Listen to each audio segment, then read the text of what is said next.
about 2 years now.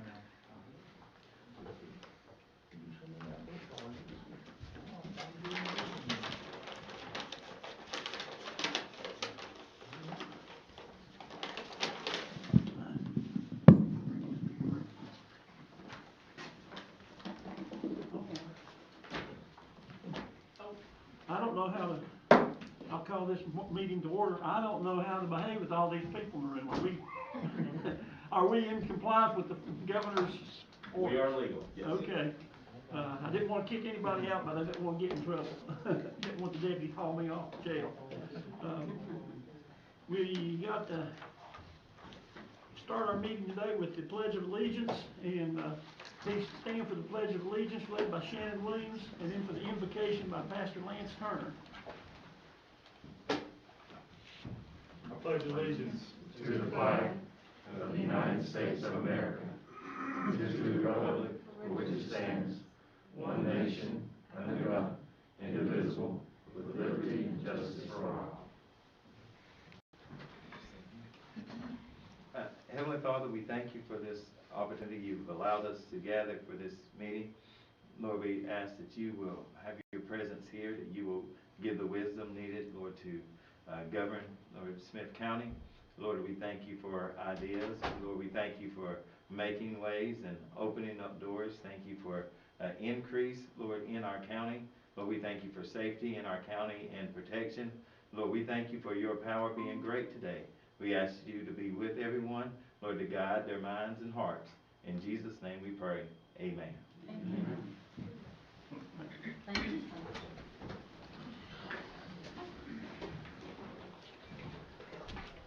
Next order of business is the amendment to or adoption of the agenda. Next order of business, I see we now have Lori on board, so we now have everyone but Phil. And I assume he's not going to be with us tonight? He's not going to be able to make it. Okay, so we got the 6 of us. Adoption of the agenda. Any changes or?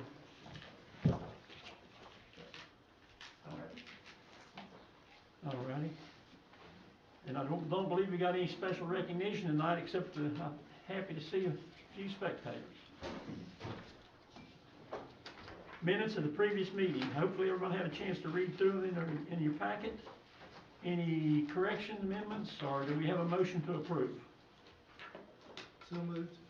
We have a motion to approve. Do we have a second? I'll second. Motion is second. Any further discussion? Hearing none, as much as I hate it, I'm going to call for a roll call vote. Yes. Mr. Atkins? Yes. Mr. Sturgill? Yes. Mr. Stevenson's absent. Dr. Ratliff?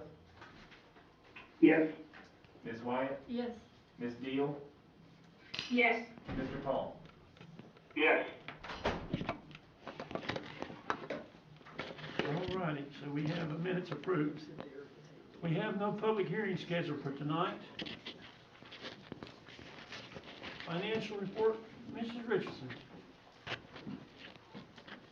Thank you, Mr. Chairman. I'll address your attention to a report you should have there with you, a revenue summary for the county from July 1 of last year till March 8th.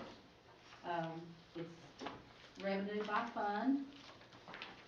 It's broken down by fund. If you go to the final page, which I believe on this report says page 9, there are totals listed. The final total for revenue collected through March 8th for the current month is $6,668,314.10. The year to date collected is $66,716,592.70, leaving a balance to the budget of $33,416,097.30.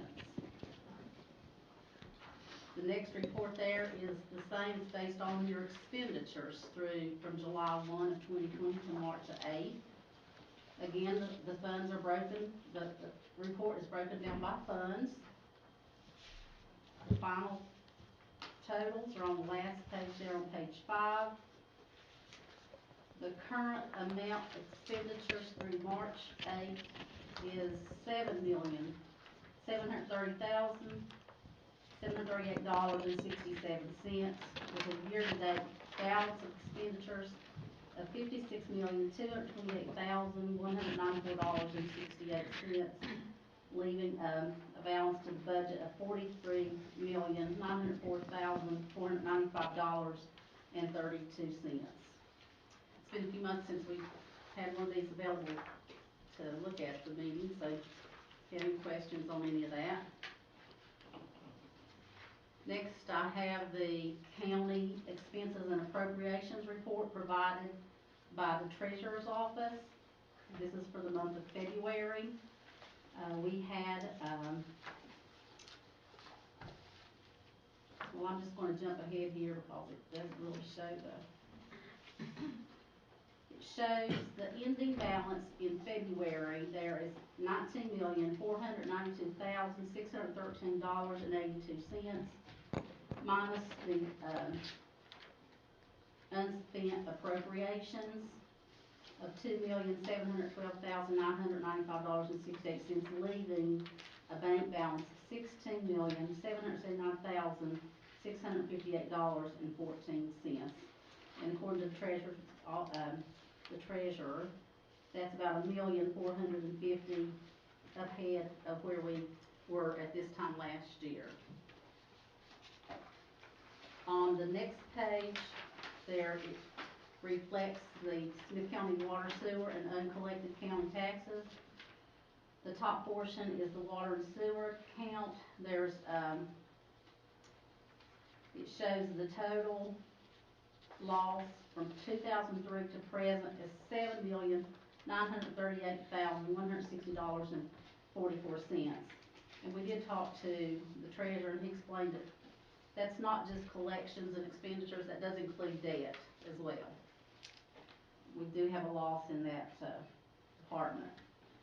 On the uncollected county taxes, uncollected of 2000 through 2019, there's an uncollected of $3,330,895.21. That was delinquent to 2019. And the 2020 uncollected county taxes are at $1,773,089.02.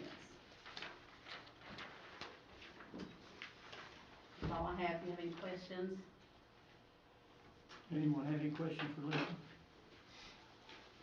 Okay, thank you very much, Lisa. You're welcome. Payment of invoices. I guess we're talking about the blue sheet appropriations. One of these days I'll learn to turn that thing on. I apologize. Payment of invoices. I guess we're talking about the blue sheet appropriations. So, the general county, we have accounts payable listing of $1,182,623.52. Payroll of $745,000. Automatic draft rule development, $15,515. Utility miscellaneous of $30,000. County administration fund of $5,000 for total county appropriations of $1,940,000. Do I have a motion? Go ahead. I make a motion. Okay. Do we have a second? Second. Have a motion and a second. All those in favor? Roll call vote, I guess. Okay. Mr. Atkins? Yes. Mr. Sturgill? Yes. Dr. Ratliff? Yes. Ms. Wyatt? Yes. Ms. Deal? Yes. Mr. Call? Yes. Thank you.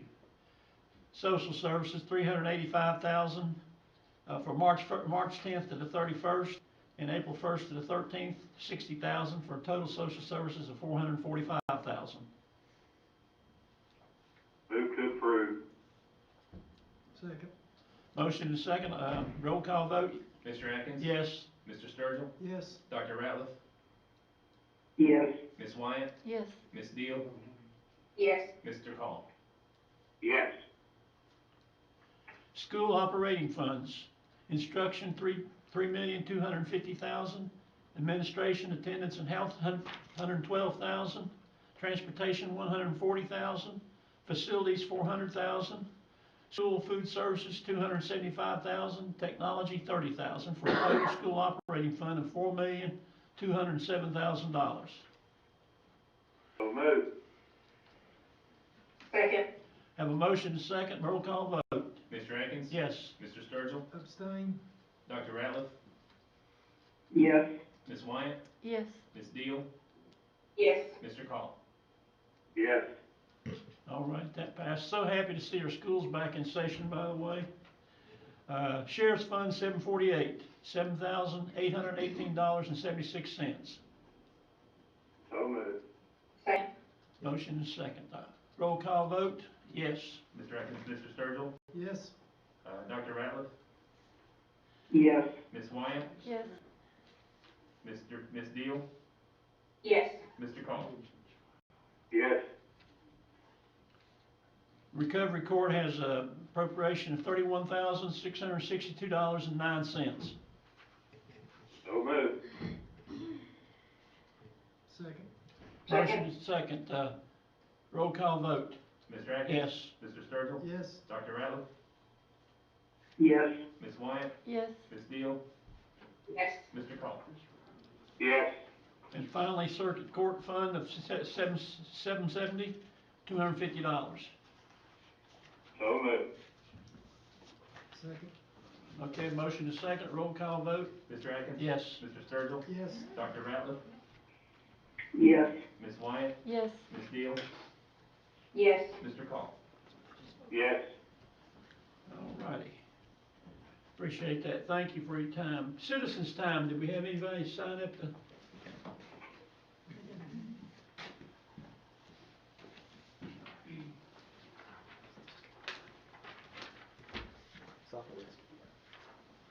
All righty, Saltville Rescue, come forward and state your name and address, as if we didn't know you. Nathan Gary with Salt Rescue Squad at 126 Battleground Avenue there in Saltville, Virginia. If I may approach, I've got some paperwork reports to turn over to you, with your permission. Yes. And those that are on the phone, we can email these after the meeting to you. These are our call reports and our Thank you. profit and loss from February. We'll look at the call reports first. Calls for the month of February, of course, it was a short month. We did 84 calls for the month. Even though it was 3 days short, it's still a good month for February. 55 of those were in the town of Saltville, 28 were in the county. We had 34 of those calls were ALS, answered by ALS providers, and 48 of those calls were by a BLS truck. Moving on to profit and loss, you'll notice we're in the red by $2,422.16. The month of February, the town of Saltville took a vote and decided to stop our funding from the town.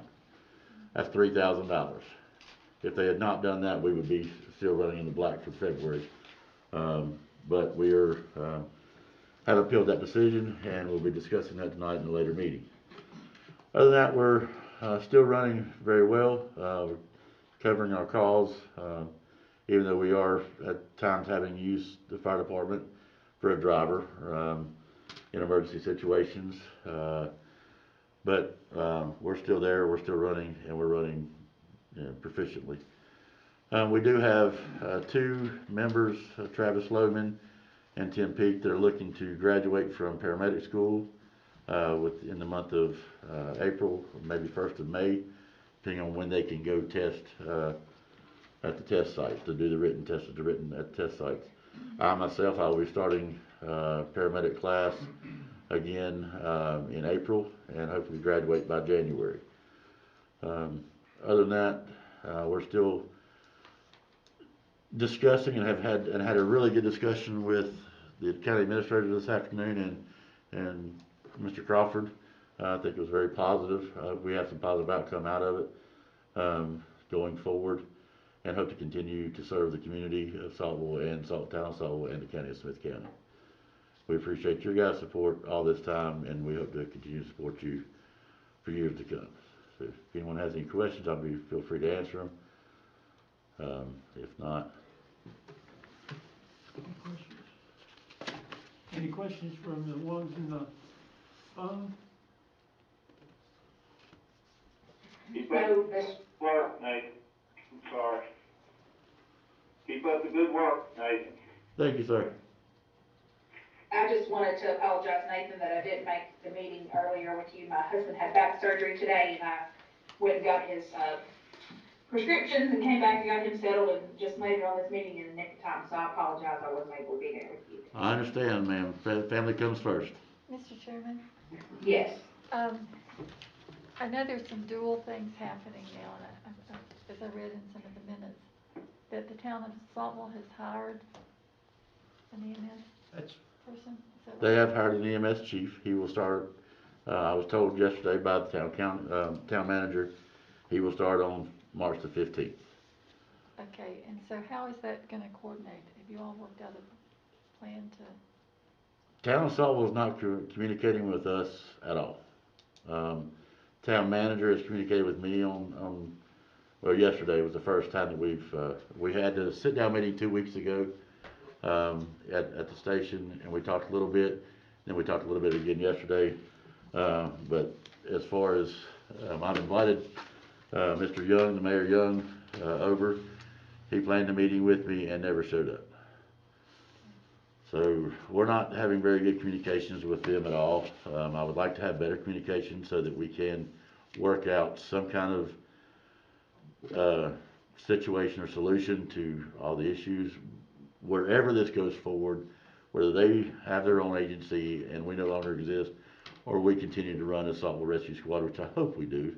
That's my fight, and that's where I'm putting, all my efforts, is to continue running, and I will, again, be having more discussions with the administrator and hopefully the board and hopefully Ms. Deal with the Public Safety Committee, getting them what they want from us and letting them know our plans on how we're gonna go forward to improve what we are already doing to keep this running and at a very minimal budget. It's a costly business as it is, but we have to come up with something to be able to do it effectively at the best cost we can to the county, to the citizens, and to ourselves.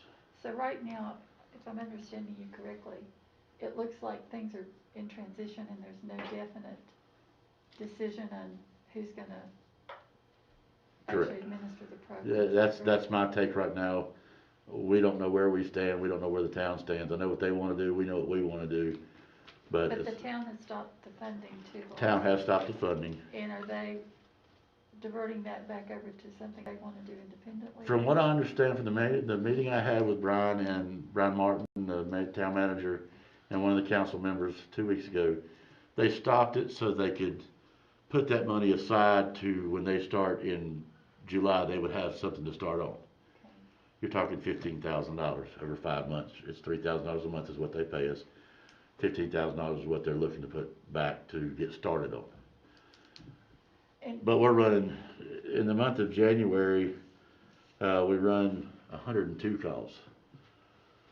58 of them, I believe it was, or more than that, were run in the town of Saltville. The 2 months, January and February, we run 182 calls 184 calls complete, or total, and over 100 of them were in the town of Saltville. Okay. And they've rejected our funding for the last 2 months, February and March. But you all are continuing to. We are continuing calls.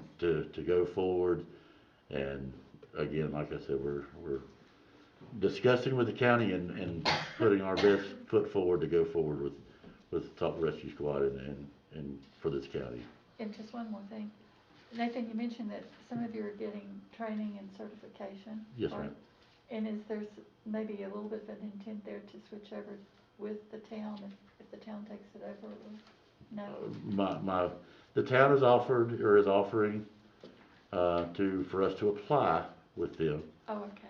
No guarantees of being hired, but we are being able to apply with them most of my employees, because of the way things are done, the communication that was involved prior to our knowledge of them even looking for a chief, they're hurt. They're you know, and with respect to them, you know, I understand. So they're not right now they're telling me they're not willing to even fill out an application. Okay. I hope that's not the case. I encourage them to. You know, the citizens is what's needed, not the town of Saltville, not the Saltville Rescue Squad. The citizens need the EMS system when they need us. They need the people. Yeah. They need us first responders, whether ALS or BLS. One last thing, Okay. if it were to come to the point of dissolving the rescue squad, will those assets transfer to the town of Saltville? Not immediately, not, What is it in your dissolution um, clause? dissolution is it can go to a like agency, Okay, if there's any assets left. Now the building and the land that we have, we are in talks with an attorney now. He's looking over the deeds and whatnot. I've actually got a call from him today, to schedule an appointment either the end of this week or next week. Just sit down and talk about, he has our deeds, and he's gonna let us know what we can and can't do with the land and whatnot. I would like myself for this to be if it goes that way, to be a peaceful merger, to be a peaceful transition. But we have to have communication. right. That's all I ask for. Communicate with me. Let me know what you're planning. Let me and Jason Mash possibly be involved in some of these discussions. All right.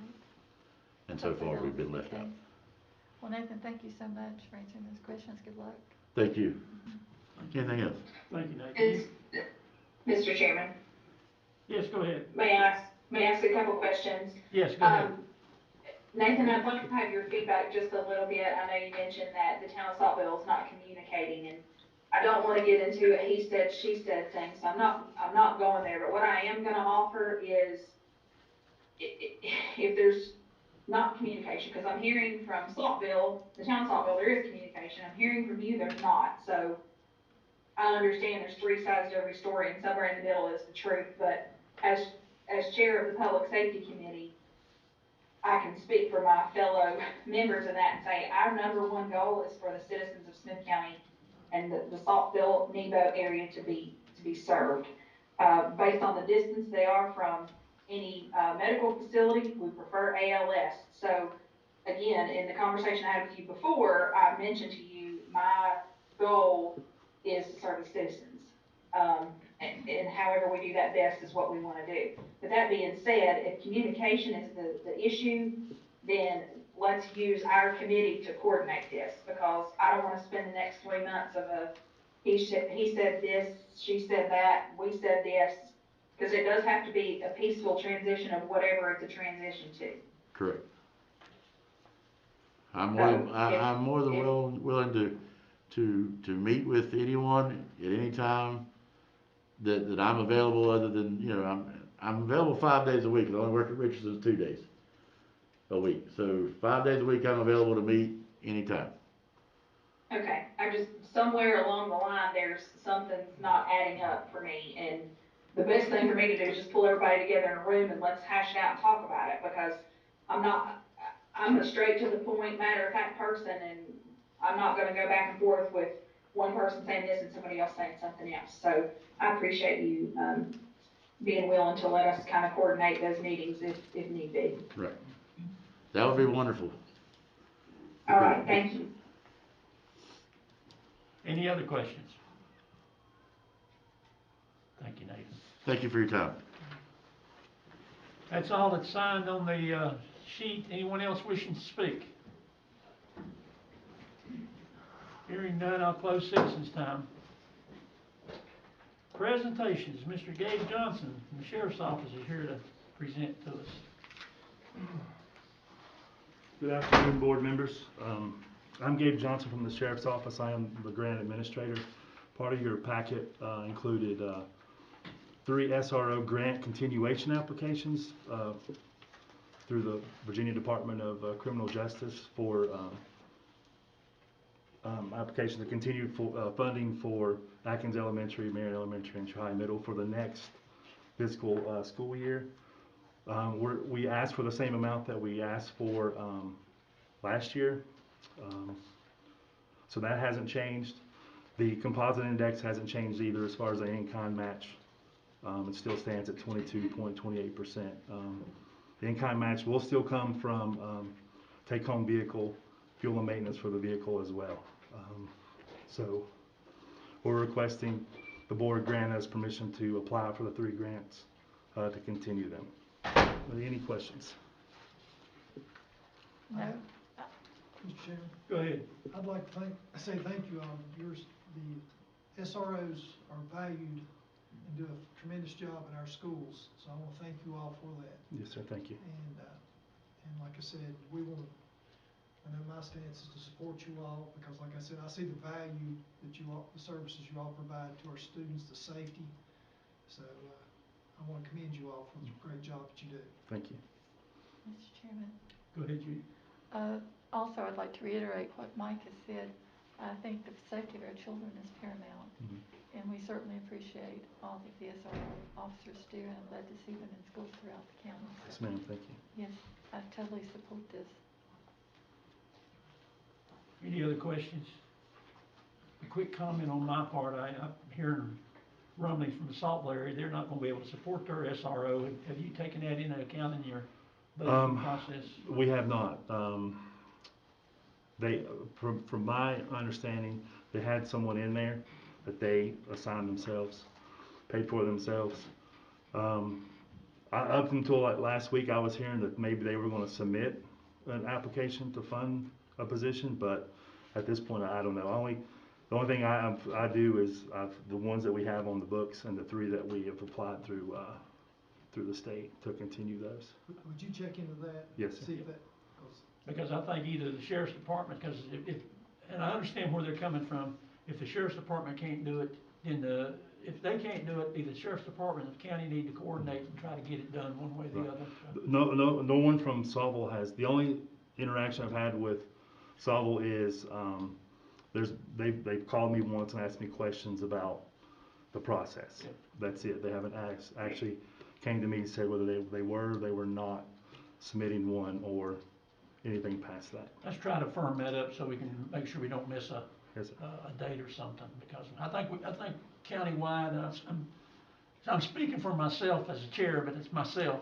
I think we want SROs in all the schools. yes, sir. And I don't want to miss a chance for funding somehow.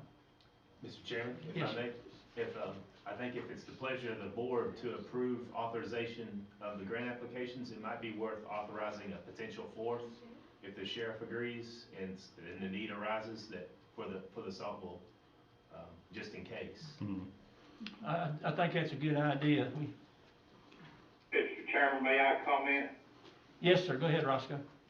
I'm glad you brought that up, Charlie, because Mayor Young called me a few days ago about it and said, asked if I would request it, and I'm glad you brought it up and opened it up. I was getting ready to. That this would also help them if they did somehow the rescue squad fall into the town's control. It would help leave some money for that if the county would pick up the resource officer. Yeah. Vince, it was the only one in the county that was paying for their own resource officer. I agree. I'm glad you brought it up. I appreciate it. You're quite welcome. I didn't want it to fall through the cracks and to spend a year not having someone there, so. That's great. Thank you. Mr. Chairman, Go ahead, Lori. I would like to go ahead and make a motion to move forward with this, and let's go ahead and include the Saltville SRO position. I'll be glad to second that too. Thank you, Okay, Lord. we have a motion and a second, and to restate it, I think I'll try. We are approving the 3 that we have before us, and also approving a possibility of a 4th if needed for the Saltville Elementary. So, any further discussion? Hearing none, I'll call for a roll call vote. Mr. Atkins? Yes. Mr. Sturgill? yes. Dr. Ratliff? Yes. Ms. Wyatt, Yes. Ms. Deal, Yes. Mr. Call. Yes. Seems to be unanimous. All right, thank you for your time. Thank you. Moving on now to old business. Rules of procedure. Sean, I'm gonna turn this over to you. Okay. So, in your packet, you have what I perceive, hope, plan, recommend to be the final edition of the rules and procedures we've talked about for the last couple of months. I've gone through and made all of the updates, from last meeting, and it was requested that we have a final version for official action tonight, so that's what you have in your packet, and be glad to answer any questions if you have any. All righty, any questions for anybody?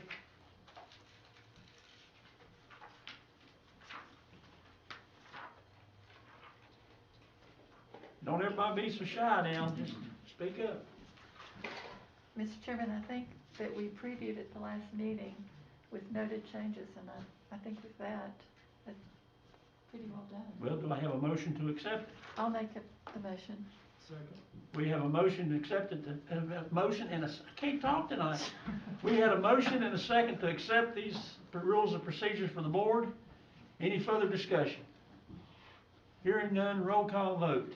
Mr. Atkins? Yes. Mr. Sturgill? Yes. Dr. Ratliff? Yes. Ms. Wyatt? Yes. Ms. Deal? Yes. Mr. Call? Yes.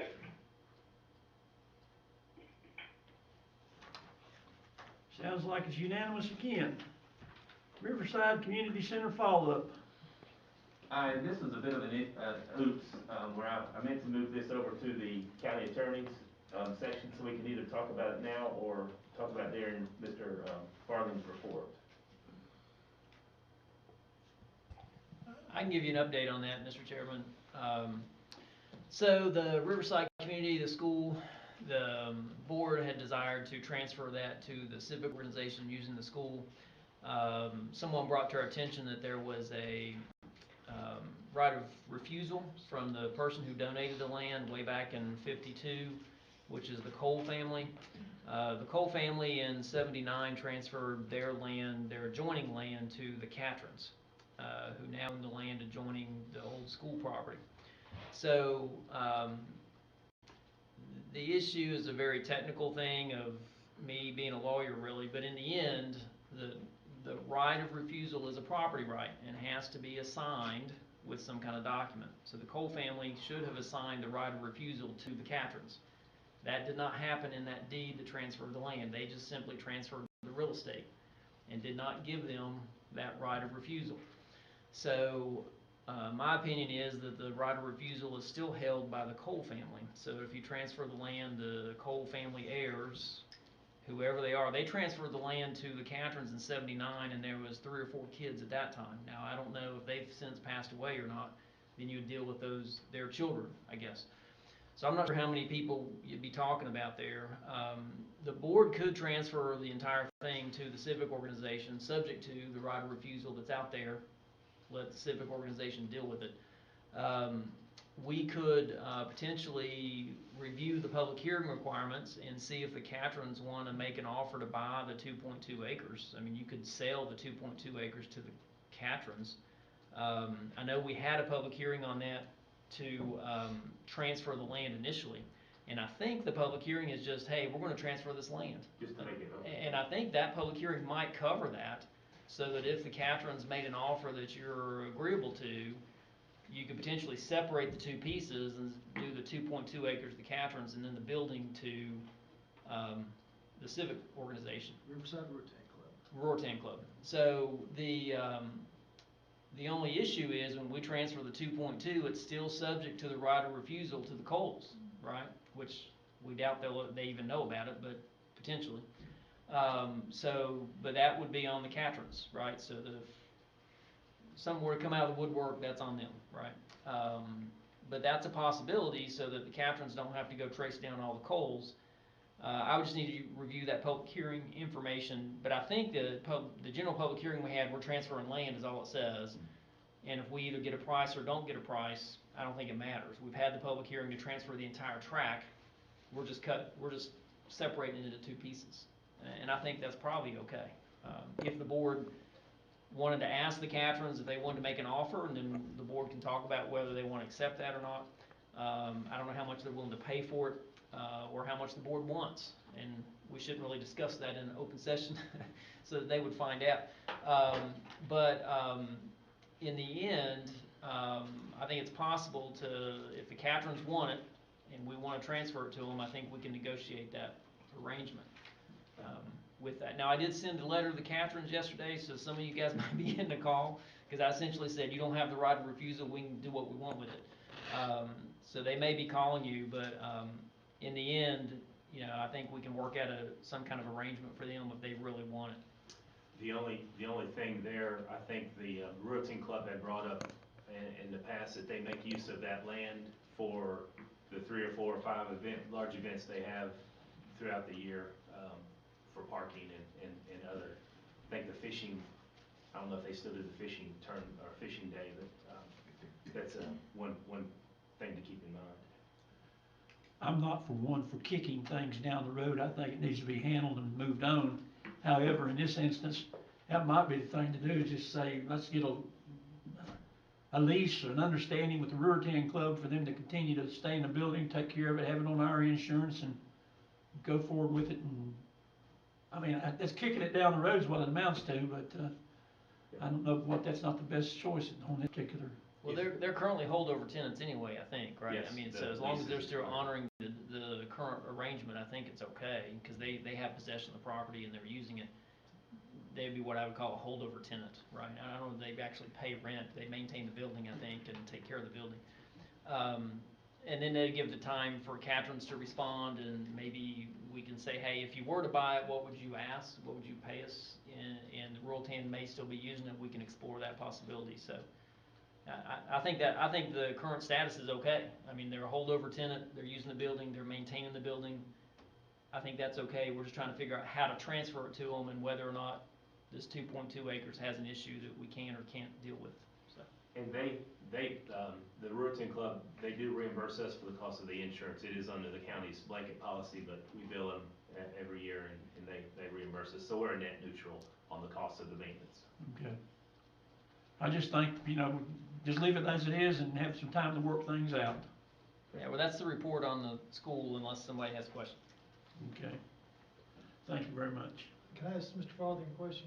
Go right ahead, sir. So if I get like a phone call, I should say, if you are interested in purchasing it, do they need to speak to the Coles about that, or should they just make an offer on the property to the county? Who? If the Catrins, Well, the Catrins, the Coles do not own it. The Coles have a right to purchase it from the county, right? And at some agreed upon price. That's the story. So if the Coles want to purchase it, that right goes to all of them, right? I guess one of them could do it. You know, one of the Cole heirs could do it, potentially. If that's what you're asking. If the Catrins want to buy it, you know, then that offer would come to the county.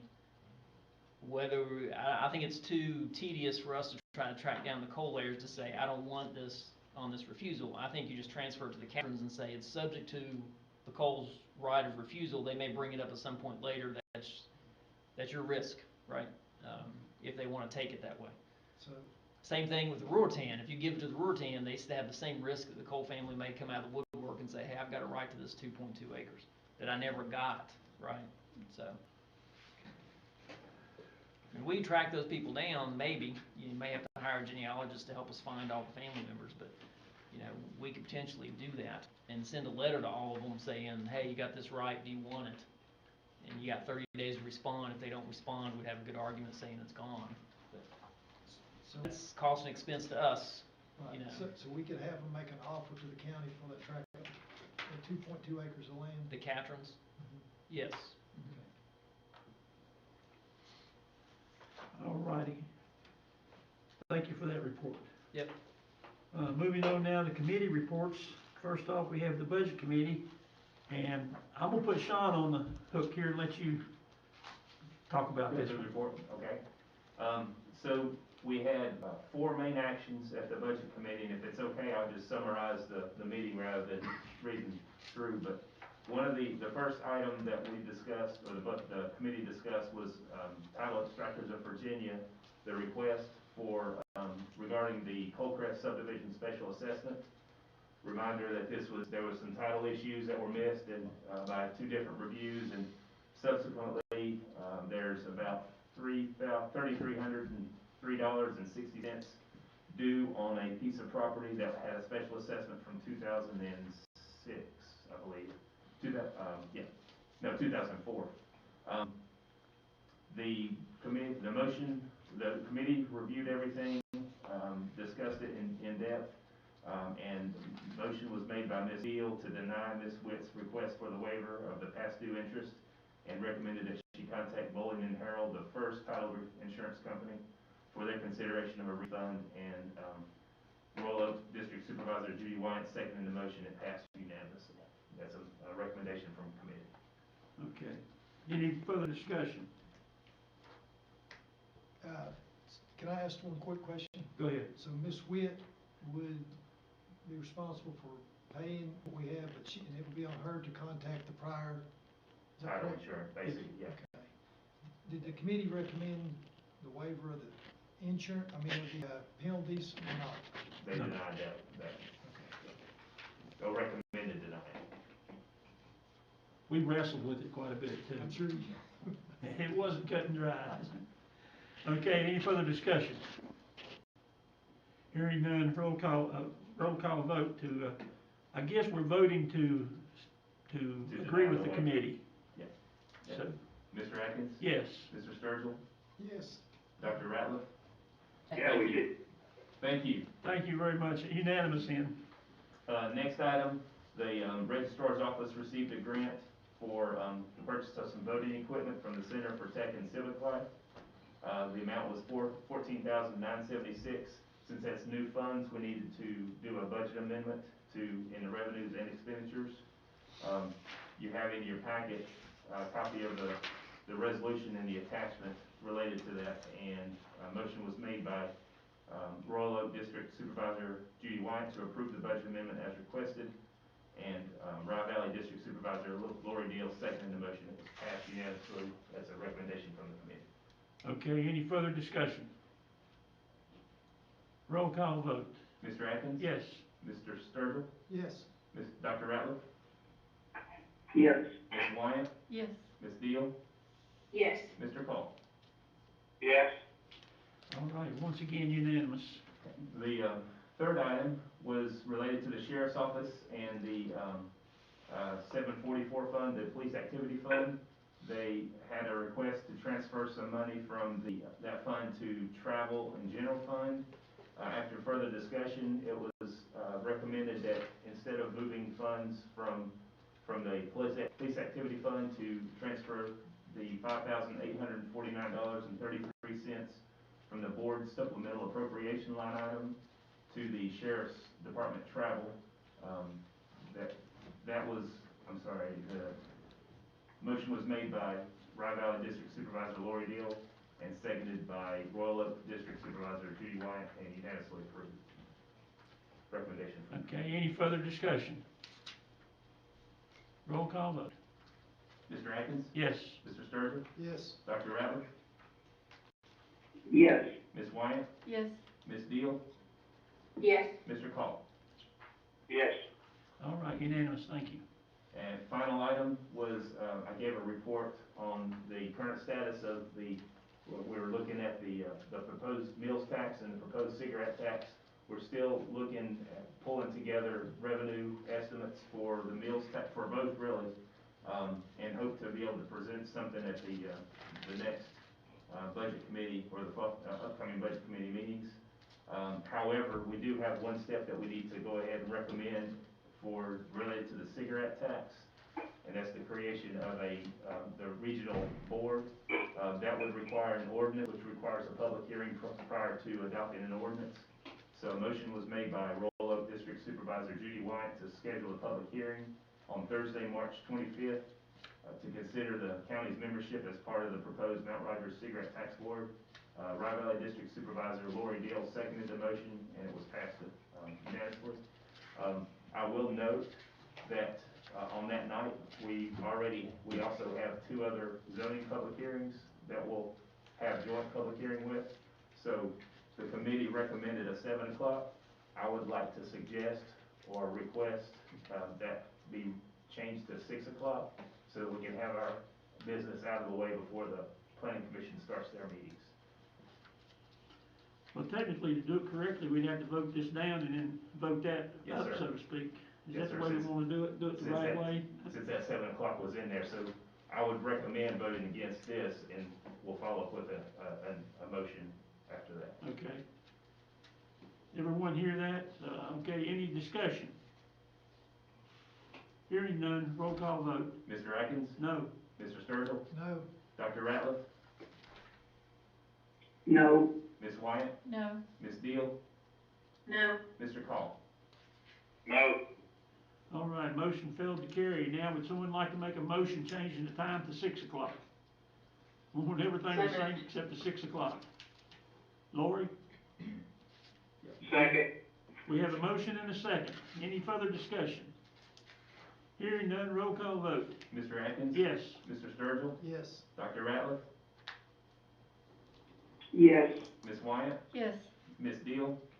Yes. Mr. Call? Yes. Unanimous. That's the report from the Budget Committee. All righty, thank you.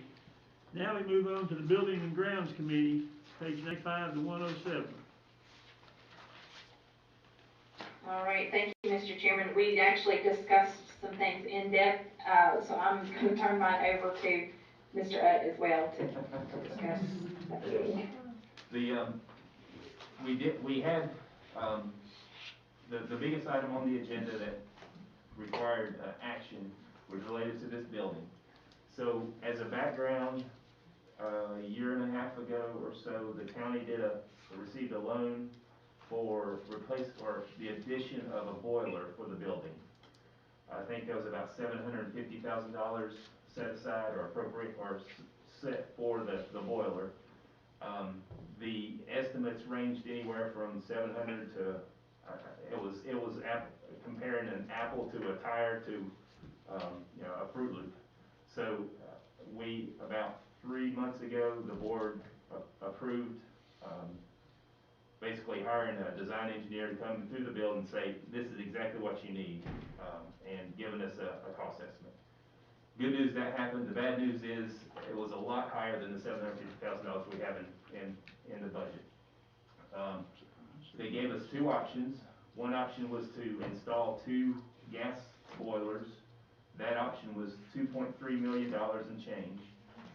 Option 2 would be what's called a split unit system, which would put a heat and air unit in pretty much every office space, similar to what they do in schools for when they're retrofitting schools. That cost was a bit lower, $2.2 million and change. The good thing about the split units, we could, if the board wanted to, pull the trigger on phase 1 and go up to that $700,000 that we have in the budget while we're working on funding options for the remainder of the building.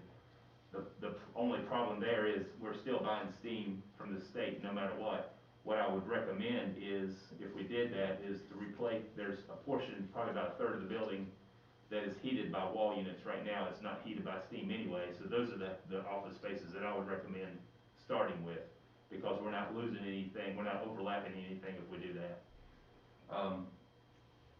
So after we had as you can expect, an in-depth conversation, the committee did recommend to proceed with a phased approach of the VRF, the split unit systems, and instructed me to explore bid options and funding opportunities. That motion was made by Chilhowie District Supervisor Mike Sturgill and seconded by Park District Supervisor Chris Ratliff, and unanimously approved. All right, we have a motion before us, committee. Any further discussion? Mr. Chairman, I Yes, would just like to go on record expressing some concerns. You and I have had many conversations about this in the past, from the time I came on the board. And historically, you had mentioned to me that when we were renovating the courthouse, $800,000 was paid for plans for a new administration building that were never used. Mm. So that was really poor management for the taxpayers of Smyth County to pay $800,000 for plans that were never used. Now, and Charlie, as we've talked in the past, this is still an old building. Yep. You know, look at the windows, look at the infrastructure of this building, and then to put another $2 million. So, you know, I want to do what is reasonably right. I don't think we've had a facility study of the entire building, have we, Sean? I have, we've spoken with some folks with, you know, for windows, for instance, or roof repairs. The windows, I had a zero in my mind, too many zeros in my mind. I was worried it was gonna be about a $2 million project. It's really about a $250,000 project to replace all the windows. The roof is gonna be a bit more than that, probably in the $700,000 to $800,000 range, but it's a slate roof.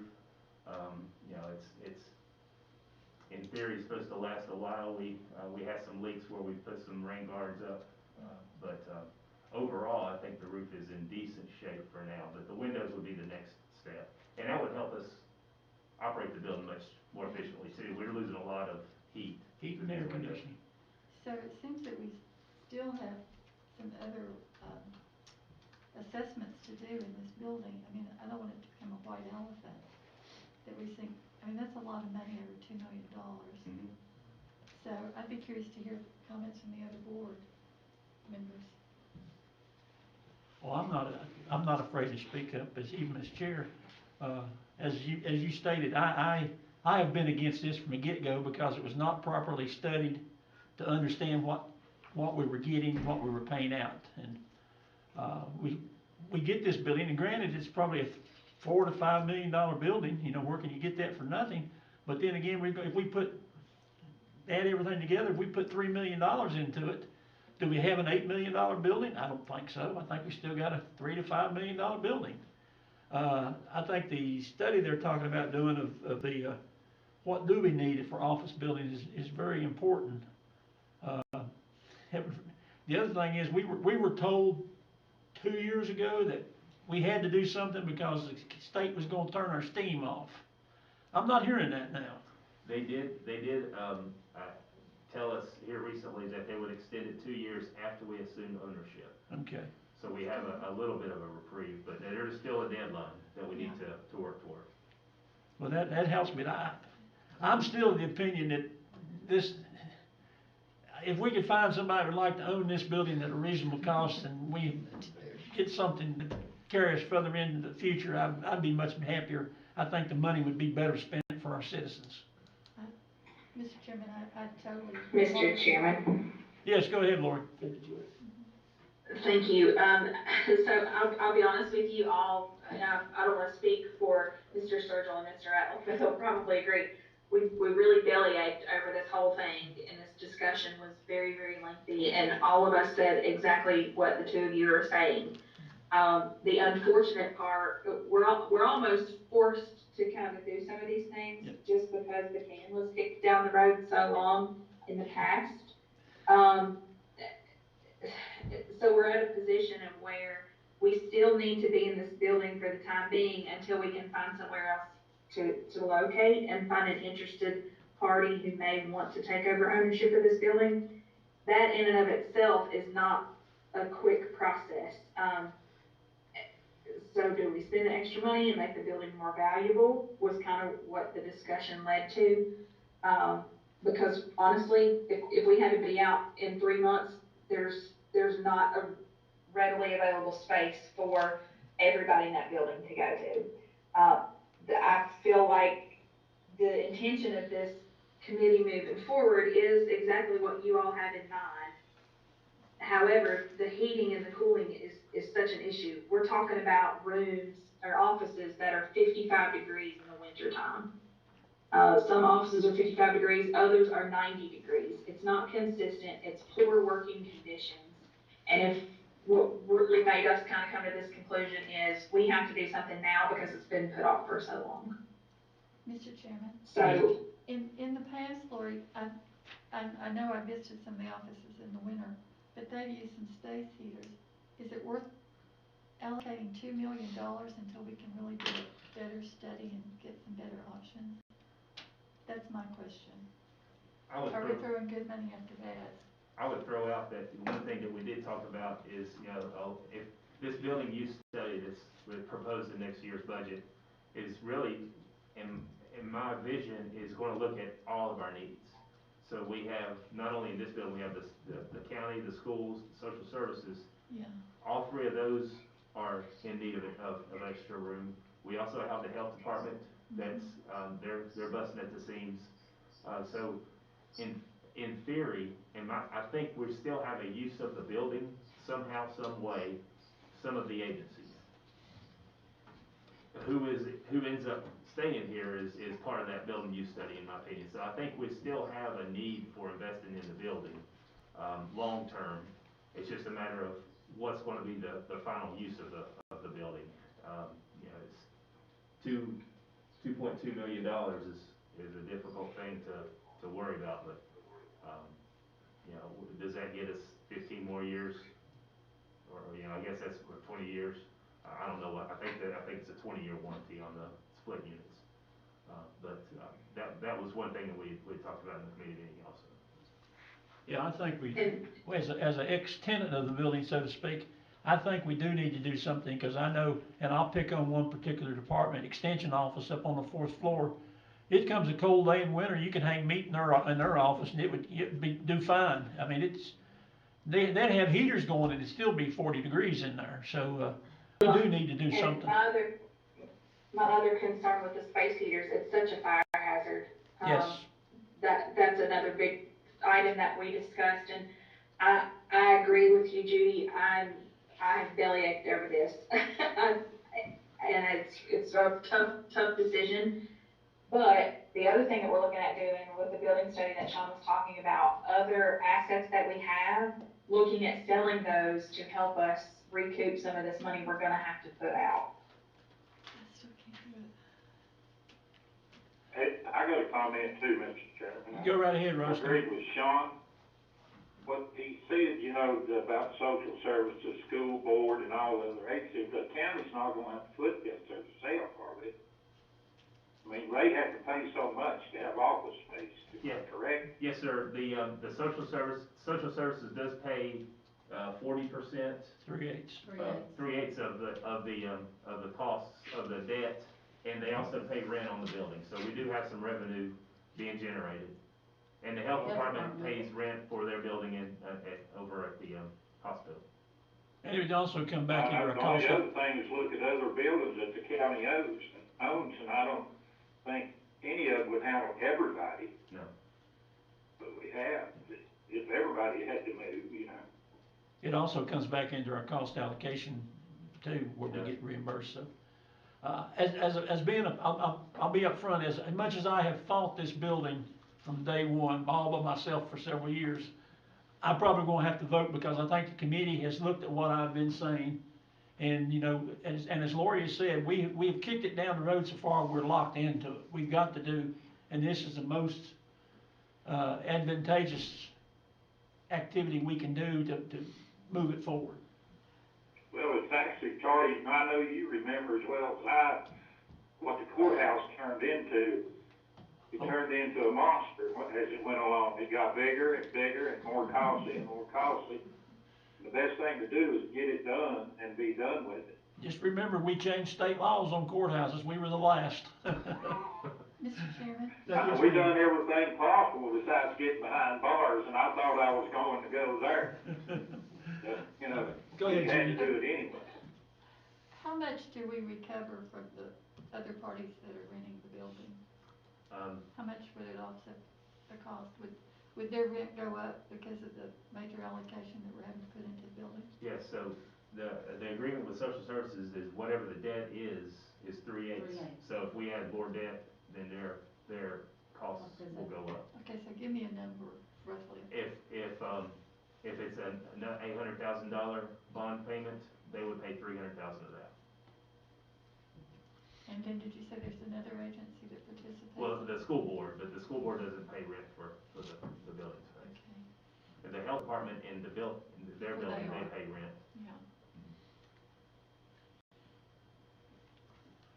All righty, so we have a committee recommendation to proceed with a phased approach of the VRF heating system, and to instruct our county administrator to explore bids and funding sources.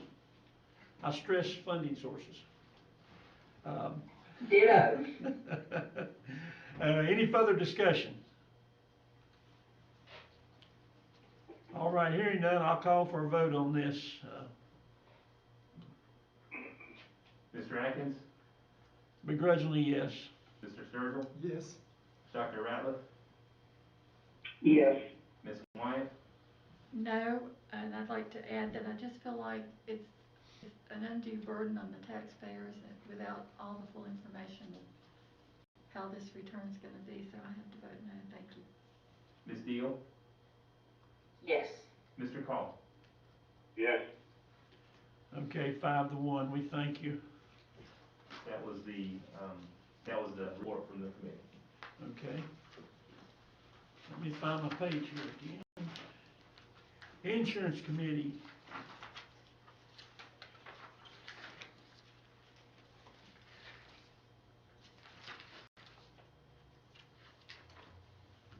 Who's the chair of the Insurance Committee? That's Chris, I believe. Dr. Ratliff. Right.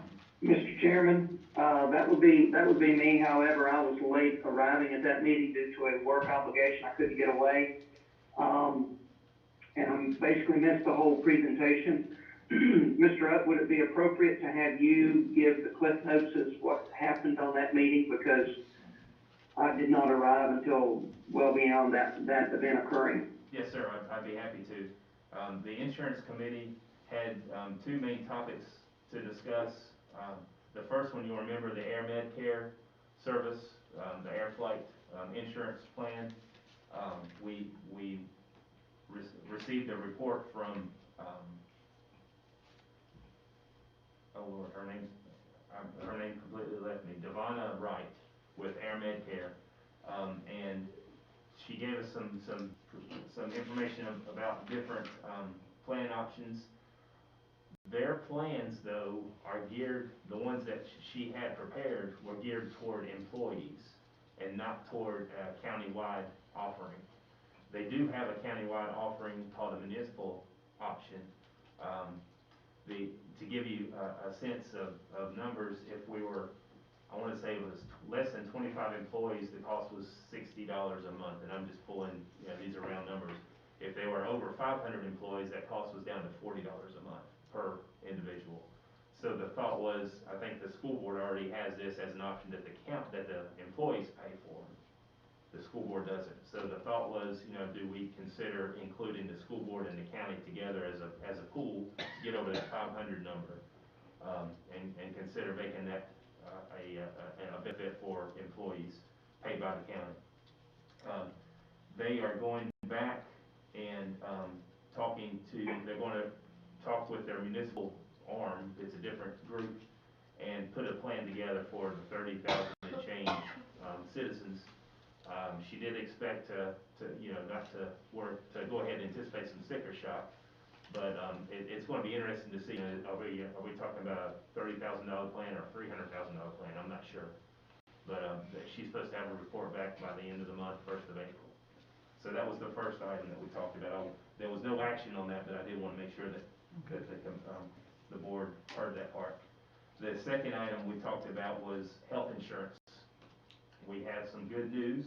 Our overall plan has gone down by 6.7%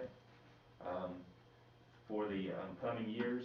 What that allows us is we can either benefit from that and keep it, or we can add it as a benefit to our employees in a small manner. So currently we only offer the $1,000 deductible health insurance plan. We discussed allowing the $500 deductible plan and the $1,000 deductible plan. We offer two since we have over 75 employees. And the recommendation from the committee was to offer both plans, and for the county's contribution rate to remain the same, the 80% for the single, 79% for beneficiaries. Motion was made by Ohio District Supervisor Mike Sturgill and seconded by Royal Oak District Supervisor Judy White, and unanimously approved. right, we have a committee recommendation. Any further discussion? Hearing none, I call for a roll call vote. Mr. Atkins? Yes. Mr. Sturgill? Yes. Dr. Ratliff? Yes. Ms. Wyatt? Yes. Ms. Deal? Yes. Mr. Call? Yes. The committee also had another discussion about health insurance premiums and related to retirees.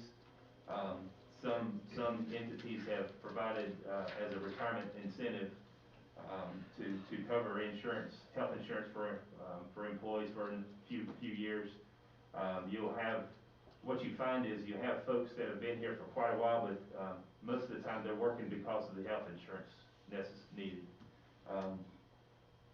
What we talked about was, looking at, an employee-only coverage of up to 5 years, employee plus one coverage up to 3 years, and family coverage for up to 2 years. The premise is, if you have a $50,000 employee who's been here for quite a while, that is gonna cost you, $700 a year for health insurance, can you hire someone else at $35,000 for the same position, basically, and be able to save some money in overall. So we are looking at what that might look like for the future. And then we also talked about, some of the rules that we can require for spouses or for other beneficiaries to serve on our insurance. That was the report from the committee. All righty. I thank the committee meeting. Personnel committee. Mr. Chairman, that was also a committee that I was overseeing. If you could look to page 110 in your packet under attachment 8, there was a presentation put forth in front of us regarding a Smyth County pay plan update. And I fear I won't do this justice trying to explain it, so it might be better coming from Mr. Utt to explain the nuances of this study and what it means to the county to give consideration to implementing this process. So, Mr. Utt, if it wouldn't be imposing on you, would you address the nuances of this presentation? I'd be happy to. Yes, sir. So, looking at page 110, starting there, you remember this is probably something that the board approved maybe in September-October timeframe. Virginia Tech has the Center for Public Outreach that they do a lot of work for local governments, and they put together a benchmark plan or benchmark study for salaries and they compared us to not only everyone that touches our borders, but also they went out throughout the Commonwealth of Virginia for everyone who was in 10% of a 30,000 population or a $90 million budget. They looked at a bunch of different parameters, and you'll see over on page 112, there were 18 localities, benchmark localities that they pulled from, and I think 14 of the 18 actually participated, so a pretty good response rate for the survey. They took our job descriptions, our pay plan, classification plan, and put together a survey that would compare what happens in Smyth County to what happens in Witt County or Orange County or Halifax County, and put together pretty much what a market rate of pay should be, not only for the minimum, but also account for longevity in the position and longevity with the county. I emailed out some revised, some better versions, and I hope you have it at your desk for the classification plan. It's easier to read. That has the grades starting at a 7, going all the way up to a 34. Then what she did was they took, and we looked at the 42 county employees. We didn't include constitutional officers, school board, social services. We were basically looking at what's the general fund employees at this time? What do we currently have control over? So out of that, 16 employees would need to be raised up to meet the minimum of whatever class they would be put into. So if a janitor was making $1,000 below the minimum, that janitor would get an automatic $1,000 bump. And then that cost for those 16 total, salary cost $67,500, include, if we include it, the FICA and all the related costs, it's just over $80,000. The next phase or priority that she recommended is to get folks to, she's calling it adjustment to the midpoint. I would call it more of a longevity in the position adjustment. So if you've been here for 15 years, you should be at the midpoint of that class. So if that midpoint was, say $40,000, and you're only making $38,000, that $2,000 increase was incorporated.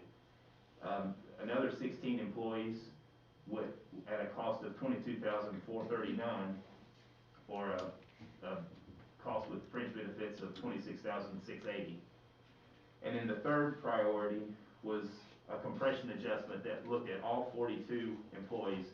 We have some supervisors that are making hundreds of dollars more than the people that they're supervising. We have someone who may have been here for 4 or 5 years, making the same as a new employee in the same position. So this would give so much. I think she says $100 a year for each year of service to the county.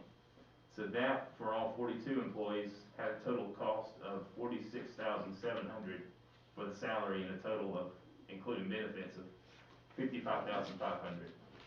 So if you turn over to page 116, you'll see on the second table there, well, the first one is just a further explanation of those priorities. The second one is the total cost. So I've got to be honest, when I first began here, I was worried that this might result in a $500,000 cost to the county. It was an eye-opener to me, because it makes me feel a lot better, because I clearly came from a different sector in my previous employment. So I was, when it comes to a county, we're a lot closer than I expected. But the total cost to implement was $162,537. The good news is, as we've been working through the budget, I have that portion incorporated into the proposed budget. What I've actually done, and will be part of the budget presentation, but that and the constitutional officers are getting some additional funds from the governors or from the General Assembly. DSS, they're getting raises, so I've been able to incorporate all of those into the proposed budget. And at this point, things are looking positive. So I don't have a copy of the minutes, and Mine's upstairs. I can go get it. the committee recommended, I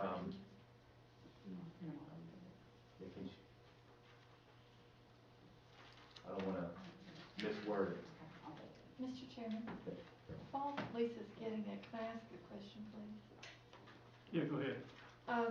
Sean, I see priority 1, priority 2, and priority 3. Can you break that down as to what categories? Okay, Maybe yeah. we already have it, I'm not It seeing was, and I'm sorry, I didn't refer for this. If you look at the priority 1, that goes back to the minimum. Turn back to page 114, the minimum of new pay plan. Yes. Priority 1 is that $67,000 salary cost. If we just do priority 1, if we just get people up to the minimum, it'll. And that's across all categories, right? Yeah. Because I was looking at the salary scale, the draft salary scale, in some of these positions, like, for example, I know, we've talked about the finance director, and it starts at $72,000 and it can max at over $97,000. I mean, and then we were looking at an additional county administrator assistant. No. That's no. just what we have now, because I know we've talked about adding some new positions. Yeah, that was So, a previous. do we not have that? No, that's not in the vision at this point for the org chart. Right now, we're looking at, trying to incorporate into the budget for next year, potential finance director position. We were hoping to also look at economic development, but I think that's gonna have to push back until the following fiscal year to plan ahead, but Okay. right now it's Just for my own clarification, so what new positions are you, I know the finance director, that's the one we're looking at for and the what next other fiscal year. positions were you looking at? That's the only one for next fiscal year. So Now, are we not looking at a clerical position? I'm sorry, this fiscal year, that's actually been advertised for the current one, and that's that's the base secretarial. So if you look over,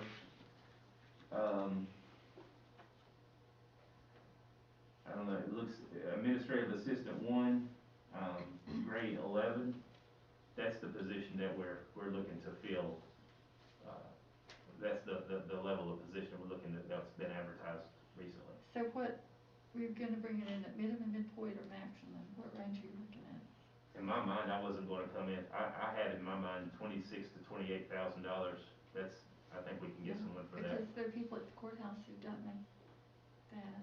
Probably. Now, the good news is, a lot of the folks with the courthouse constitutional officers, the raises that the state is offering is gonna get them well above that. So I think that's gonna be cured, I hope.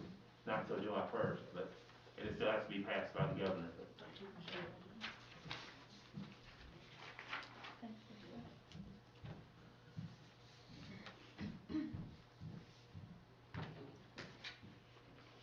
And I'll say, just as clarification, that priority 1, it looks at the entire staff, general fund staff, but we only had 16 employees that were below the minimum.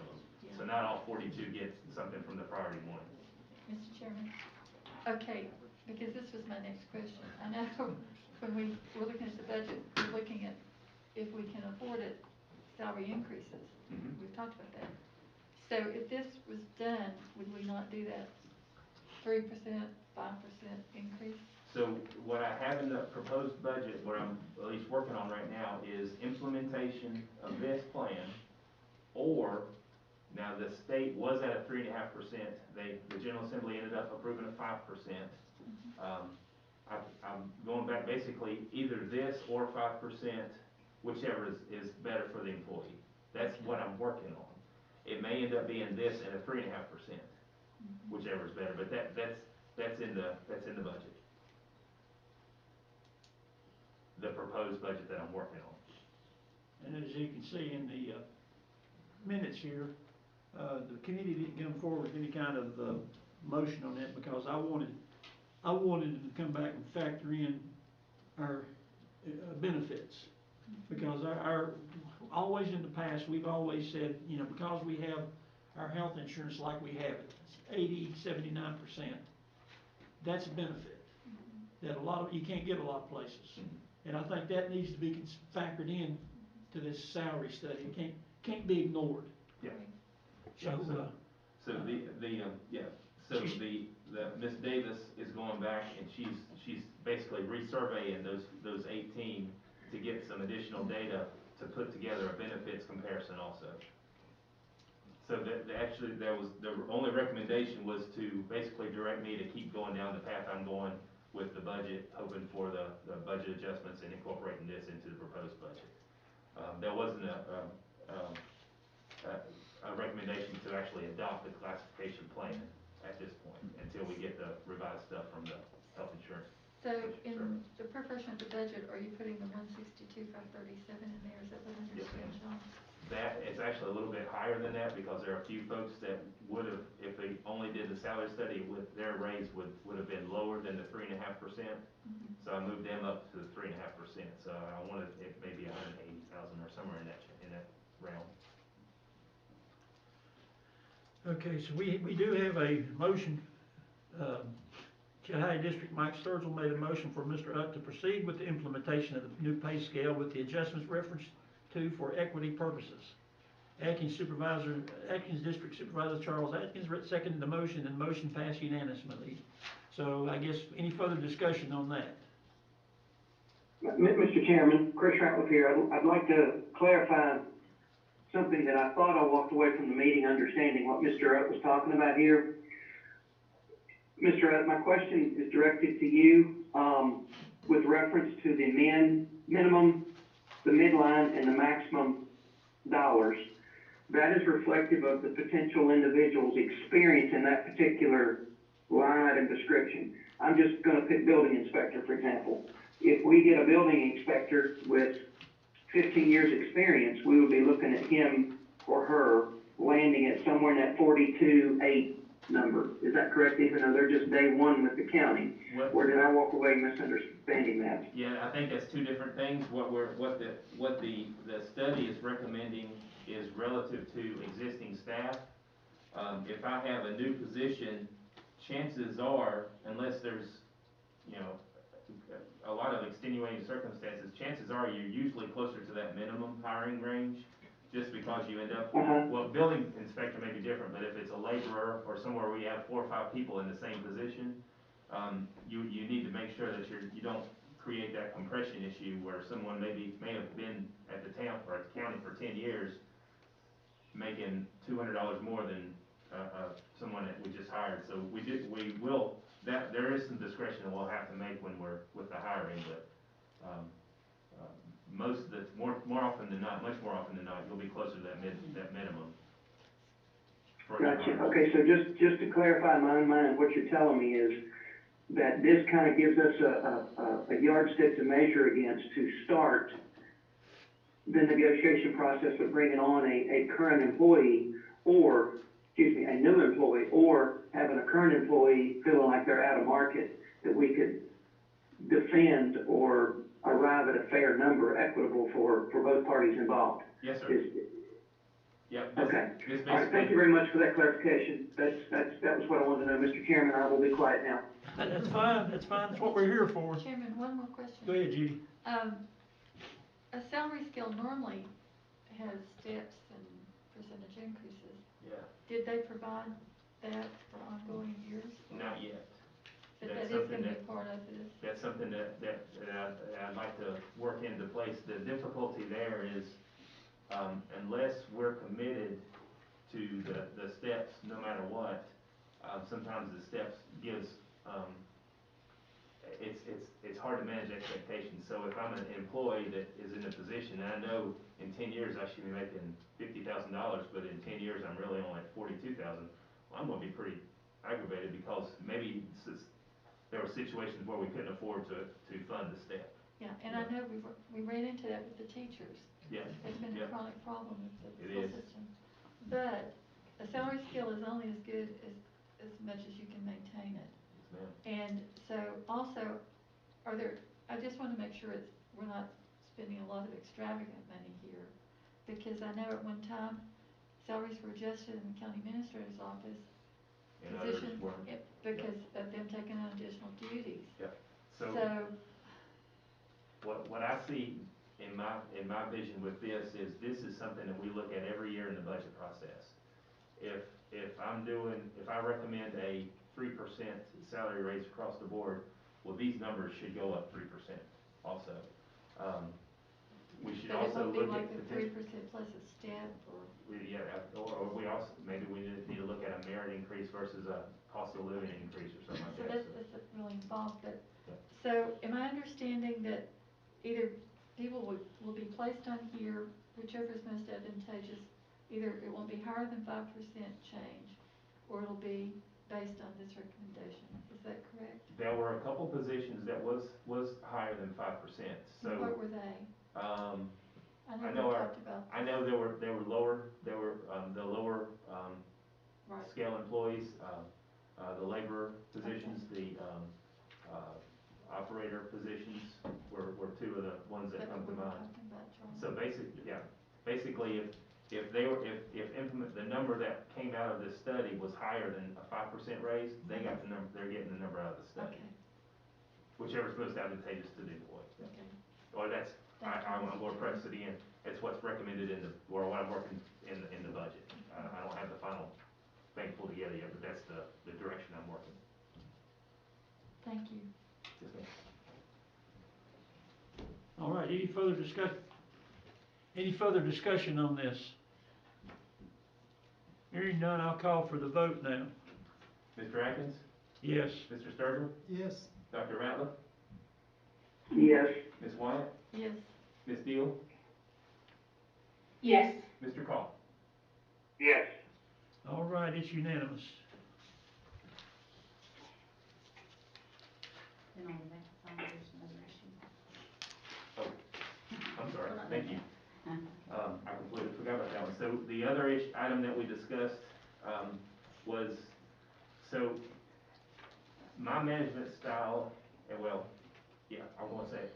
I've never been one to give a raise to a single employee. But when I see a low salary is affecting the operations of an entire department, that's cause for concern. And I think that's what we have in the solid waste right now. We've lost several CDL drivers. We have two vacancies. We actually moved somebody from the water to help fill the gaps. But we're finding that $12.50 an hour is not enough for a CDL driver. We've discussed it internally, discussed it with the committee, and the committee is recommending that increase the salaries for solid waste CDL drivers up from $12.50 to $15 an hour effective March 1st, and to implement that same $5,200 increase for other solid waste drivers. That was a motion by Mr. Sturgill, seconded by Mr. Atkins, and passed unanimously. This basically gets us to a starting salary of $15 an hour for a CDL driver. 3 years ago, we were at $22,000, so under less than $11 an hour. I think this stabilizes us. Is it the long-term fix? I'm not sure. But the numbers that are in this recommendation are basically implementing the salary study 3 months early. March, April, May, June, 4 months early. But that was a recommendation by the committee. All right, we have a committee recommendation. Any questions? Comments? Criticisms? Mr. Chairman, Go ahead, Lori. I'll make a comment. I know this is something that we've discussed with you and Ms. Wyatt in our budget committee meetings last year. We certainly were concerned about how low of a pay our CDL drivers were getting. CDL, my husband has one. It's not just something you can go get. It's an extensive training. It's a specialized thing, and I think we need to pay these guys as such. So I appreciate you all considering this, and definitely think that it will help us be able to retain employees, because right now I believe what I feel like we're doing is training CDL drivers to go work for other companies, and we're sending them good workers that we can't retain ourselves because our pay's so low. I agree. Any other comments? Questions? Hearing none, I'll call for the vote. Mr. Atkins? Yes. Mr. Sturgill? Yes. Dr. Ratliff? Yes. Ms. Wyatt? Yes. Ms. Deal? Yes. Mr. Call? Yes. All righty. That was Personnel Committee, I believe. Now we move into the Public Safety Committee. Yes, thank you, Mr. Chairman. If everybody will turn to page 118 in their packet, the Public Safety Committee met on Tuesday, March the 2nd for our monthly meeting that we have on the first Tuesday of every month at 11 a.m. The first item we discussed was from Mr. Crawford. He talked about the county chiefs meeting held on March the 1st and gave us an update on the town of Saltville and Saltville Rescue emergency services situation. We also discussed the survey that's been distributed, which I'd like to encourage you all. If you haven't taken that survey, please take time to do so and encourage the citizens in your district. There's paper copies available that you can get from Mr. Crawford, or there's also an online link to that. So for anyone who uses social media, that link is on Facebook on our Smyth County Public Safety page. So be sure to share that with folks and encourage them. I think we've had over 100 responses, and we're getting some valuable information from that. Mr. Crawford also informed us of the rural development loan, and the meeting with the town of Shiloh to discuss that, and the grant funding for $50,000 for equipment for Smyth County Training Academy. He also informed us that he is working on the process for the written policy for the hazmat billing for the county, which again, I think we mentioned that before, and those hazmat calls are quite extensive. They keep a lot of our apparatus on scene for quite some time, and a lot of our crew members, so we want to make sure we're billing for that, and that funding will be dispersed back to the agencies based on who responded, but that will be the county billing for that. Also, we've been highlighted as one of 3 counties in Southwest Virginia designated for outreach in the community related to COVID-19. I'm really excited about this, and next time you see Senator Pillion, make sure you tell him thank you. He had a hand in this to help Smyth County get selected, but Mr. Crawford is working with a team and from Richmond, and basically it's an outreach to help us reach the folks in communities who may not have access to the COVID-19 vaccine, may have trouble with transportation, so we're coming up with a plan to be able to do a broader outreach and target those folks. So we're excited about that opportunity. And then the last item we discussed, which was an extensive conversation again, is a presentation from Mr. Shannon Williams, our 911 coordinator, with the requirements of upcoming emergency medical dispatching and TCPR, which is telecommunications CPR. So basically, if someone dials 911, the dispatcher who answers the call has to be trained as an EMD and TCPR. So basically, if it's cardiac arrest or trouble breathing, whatever the call may be, the dispatcher has to be trained to be able to give directions to the caller how to help the person in need until an ambulance arrives on scene. So that is an extensive training. I think it takes about 6 weeks, and all of our dispatchers have to be trained. In addition to that discussion, the sheriff and Mr. Williams both have concluded that we're probably going to have a need for about 3 more dispatchers. We're already inundated as it is. And then with these EMD calls, you're looking at some calls maybe 15 to 20 minutes that the dispatcher's tied up. And once that dispatcher answers the call, it cannot be transferred. So it's really going to put a strain on our communication system there with our dispatchers. So we talked about partnering with counties, like Washington County, with other counties in the region who are going to be doing training and different things to help us with the cost. But this is something that's coming down the pike for us. It's going to be state mandated by January 1st, 2022. That's when the requirements and certifications must be in place, and then full EMD protocol by January 1, 2024. So this is going to be an expense that's coming up we're going to have to keep our eye on. We're also going to be reaching out to Washington County EMS.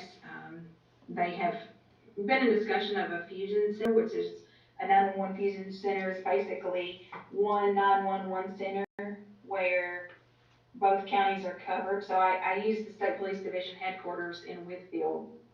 They're Division 4, so Division 4 is all of Southwest Virginia, basically from Wythe County, north and south, and then all the way to the west to Lee County. So that one dispatch center covers the whole region. But it's certainly cost savings to each of the localities, because if you have a $500,000 piece of equipment, that's 2 counties sharing that cost now instead of having 2 different dispatch centers. So that's just something that we're looking at into the future to see what kind of cost savings could be there. It's just discussion at this point. And with no other items to discuss, we adjourned at 12:12. I'm happy to answer any questions if anybody has a question. Any questions for Ms. Deal? Mr. Chairman, Chris Ratliff here. I have a question for Ms. Deal. Okay, Chris, go ahead. Yes, sir. I am kind of looking at, and forgive my ignorance here, I'm just trying to wrap my head around some of this. the 911 coordinator, excuse me, not the coordinator, the 911 staffers, the ones that are actually picking up the phone and receiving the call, are those county employees or are they employees of the sheriff's department? Well, if you'll remember, in the past, half of them were sheriff's department employees and the other half were county employees. The pay for each of those was a lot lower for the county, a little bit higher for the sheriff. It was hard to manage the staff, with two different bosses, two different salary ranges. So we actually handed over all of the county dispatchers to the sheriff. So now they are all under the sheriff. Yes, ma'am. Now that you've said that, that does jog my memory. I do recall that conversation. Thank you very much for that clarification. So these will all come pursuant to the sheriff's budget for compensation, correct? That is correct, yes. It'll be county funds, but, through the sheriff's department. Right. Okay, very good. You answered my question, Ms. Deal. Thank you very much. You're most welcome. Mr. Sturgill, you had a comment? I was just going to give a bit of positive information. I think at our last meeting, Mr. Crawford, who I think had to attend another meeting, told us that Smyth County we are ranked 8th in the state of Virginia in getting people vaccinated for COVID. So if I remember correctly from that meeting, so that's a bit of positive news. And we're doing an excellent job in that area, so I commend them for that. All right, good. Any other Yes, comments? I believe we're 8th in the state and 2nd in Southwest Virginia, if I'm not mistaken, so. Okay, any other comments? That's all I have to report. Any more for the Public Safety Committee? If not, moving on into the Water and Sewer Committee. I guess I held a meeting on March 1st, and I was in attendance. Lori was on the phone, and Phil Stevenson was unable to attend. And our first item of business was the Lick Skillet Robinson Cove area of Saltville. There are currently 19 active customers in the service area. While the town of Saltville installed the water lines to serve the county's customers, the county purchased and installed the taps and meters. The county has purchased water from the town and sold it to the residents of that area. In other words, we buy the water, serve our customers, and then we collect the water charges from them. The town performs maintenance on the water line while the county handles maintenance for the taps and meters. The Saltville Town Council is now willing to accept ownership along with all the costs associated with maintaining the taps and meters in the area. And we talked about we had the initial cost of putting the meters in. We have recovered all that. We're well down the road to where we've gotten our money back out of this project. There's a lot of problems when they have a water problem there. Is it our meter? Is it the town line? Who's going to fix what? Where does one start and one stop? And we just, in discussion with the town of Saltville, they're willing to take the whole thing. And quite honestly, we're willing to wash our hands and give it back to them. So that's where the motion was made to transfer the ownership of the taps and the meters to the town of Saltville. That was a unanimous, Lori and I agreed on that, and I would like to go on record saying that I'm normally not in favor of giving things away from the county. If you got a paying customer, I'm willing to keep it, but I think we have some unique circumstances there, and I think the best serve our customers is to have it under one system, so to speak, and that the town of Saltville will be the building and the providing agency for that, and that's why we have the motion. Any further discussion, Mr.? I will note that the next page is a copy of the actual resolution that was that would be approved, that would make that.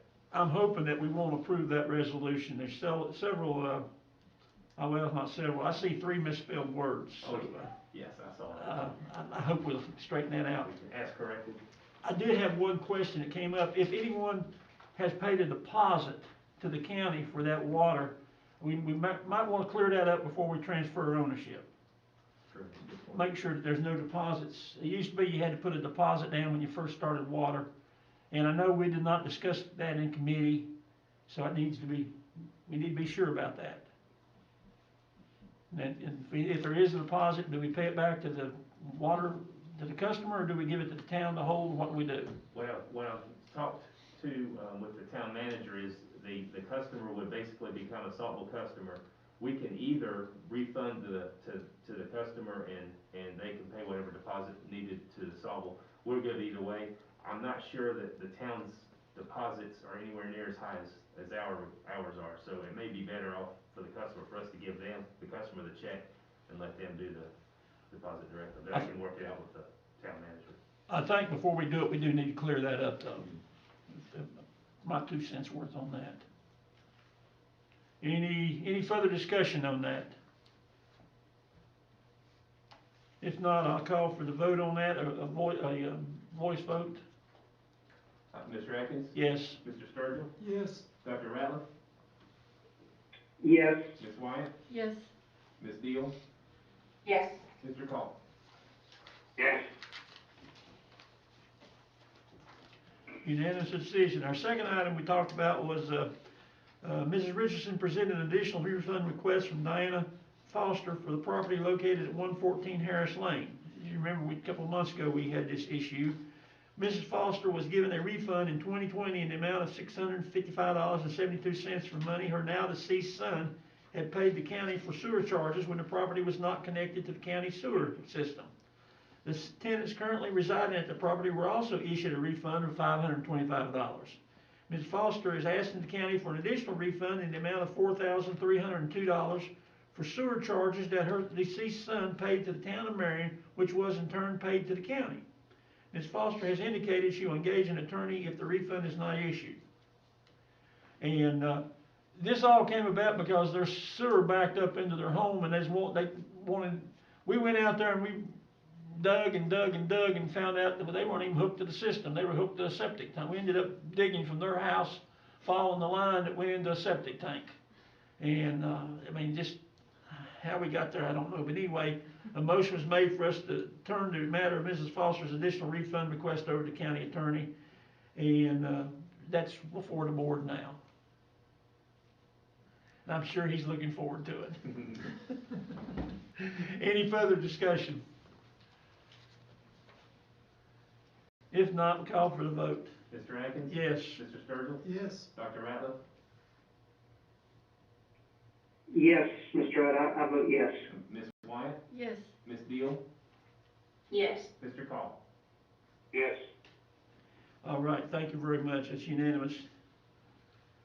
And with comment made, Ms. Dill stated she would like to see a more consistent process put in place. I agree with Ms. Dill. I think we need to look at the way we're doing the whole situation with the water and sewer, new customers, and especially if we get in the process where we're starting to do some more projects, if we're gonna have mandatory hookup, let's get it in place and do it right. No further business. The meeting was adjourned at 2:28. Mr. Chairman, I got a question, please, a comment. Go right ahead, Roscoe. It's on the water and sewer, and I just remembered it. I've been trying to go through my head. My head ain't very good, so I finally remembered it, but I would like for the Water and Sewer Committee and the full board to consider checking into the Pleasant Heights area of the Saltville subdivision, Pleasant Heights. Several years ago, when it was put in, the county put new water lines through it. They also put hookups for fire hydrants. The hookups are there, and never was any fire hydrants ever installed. And I've had several people over the years I've been on the board, I've tried several times to get answers to what we can do or ideals of even how to remedy this problem. Because those people talk about it constantly. Because they do not have fire hydrants and they have the hookups in front of their house and they don't know why. Roscoe, I believe I can sort of shed some light on that, going back to my history with the county, and Scott Simpson and I talked about that years ago when it was doing it. Lack of pressure is why the fire hydrants aren't there yet. And they may have changed it now, and maybe we could put them in now, but I know when it first went in, there was not enough pressure. Scott's comment was, it's better not to have it there so they know to go somewhere else to get the water, as opposed to having it there and having wasting time hooking up the hydrant that doesn't have the pressure they need. And that was when it went in, that was the problem. I don't know if it's still the problem, but originally, that was the problem. I'll certainly, Yeah. I can certainly ask the town to see what updates have been made, because I'm sure there's been some updates. We'll find Well, out. I agree with Charlie. I remember back years ago, they said something about a meter that had bottlenecked the pipe. The pipe was, I'm not really sure, but I believe it was a 6-inch. And the meter they put in was a 3-inch. So it bottlenecked it right there, and we tried to figure out what could happen. And I talked to Scott about it, but that was in the time when he was leaving. So I don't know where we end, if somebody could look at it and say, oh, yeah, we can change this or not. But I promised my constituents that I would bring it up again, and I have done so. And I'd like to see it remedied sometime or another if possible. We sure like to try, because that helps with the fire insurance coverage for that area. Every homeowner would benefit by having a fire hydrant there. Thank you, Mr. Roscoe. Chairman. Any new business? Go Can I ahead. make a comment really quick? Go ahead, Lori. Thank you for bringing that up, Mr. Call. I do would like to encourage the towns and other, Thomas Bridge Water, Rye Valley Water, whoever the matter is for the water system, to make sure that their hydrants are working properly, especially since we have mutual aid. If there is a fire department going to another locality they may not be familiar with, if they arrive first on scene and they hook up to a hydrant, they hope that water comes out and it don't, that is a problem. So maybe for the next water and sewer committee, maybe we can put this down as a discussion to have, because there's a couple areas in the county where that's an issue. And I'd also like to further discuss the installation of new lines. When somebody makes an installation, what's the requirements on adding fire hydrants? I know in this situation it wasn't added because of the pressure, but I feel like if they're installing new lines, particularly if it's quite a distance, we also need to consider fire hydrants, because as Mr. Atkins said, it helps with the insurance cost. So we definitely want to put this on our discussions for water and sewer moving forward. Be great. Thank you, Lori. Thank you. Thank you. Any other discussion on that? Hearing none, let's move on to new business. Nothing at this time. That can't be. I'm twiddling my thumb. Okay, we'll go to our county attorney now. We know he's got something to talk about. Well, I do today, so, but not much. All right, so, we had been working on an agreement with Sholey on stormwater management. You've heard of that probably. We did finally, or I finally completed a draft with some maintenance requirements. They've got 2 or 3 different little stormwater maintenance systems on their plan. I sent that to Mr. Clegg Williams. He's forwarded that on to the representatives for Sholey. We're waiting for feedback from them. They're trying to get rid of their stormwater maintenance bond that's on the project. It's been there for a while. I had some question about the ownership of the property, as to what corporation owns the property versus what's operating the facility. So I've asked that question before, and we're still waiting on an answer from them. So Sholey's not waiting on us anymore. So we're waiting on them to respond, and that's not been a long time, but we did send that information to them. So that's just an update on that project. I have a few other miscellaneous things I'm working on. One is an agreement with the EDA that I'm reviewing for just a small little transaction. And then just some various other things that I need to update my task list so I can pass it around to you all. I've not done very good keeping up with that. We do have 2 litigation matters ongoing. The tax assessment case from Jericho, which we reported on last meeting, and then we have a new case we're going to talk about in closed session today. The other thing I'd like to point out to you all, I have brought with me a new associate attorney that I've hired. His name is Sharif Al-Manslami. If I said that right, or close anyway, I just call him Sharif. So he went to ETSU and graduated there, and he spent a little bit of time back and forth in Canada, working with a nonprofit group up there with some refugees and some, what'd you call them, people from floods or whatever, what do we call this? Disaster management. Disaster management stuff. Then he went to University of Memphis Law School and graduated last summer. Took the Tennessee bar in February because he'd already signed up for that and couldn't get up to the Virginia bar when I hired him. So he's going to take the Virginia bar in July. But he's with us and doing work as an associate or research and stuff for us. But I wanted to bring him to the meeting so he could see how a meeting operates tonight and just be here with us. So I wanted to introduce him. He's working out of our Abingdon office. We do have an office in Abingdon. That's where he's based out of. And that's where he's living at the present time. So, but that's all I have at the moment unless you have any questions for me. Any questions for our attorney? Hearing none, I'll move on to a report from the county administrator. Thanks, sir. I just have two big things to talk about tonight. You have at your desk my report.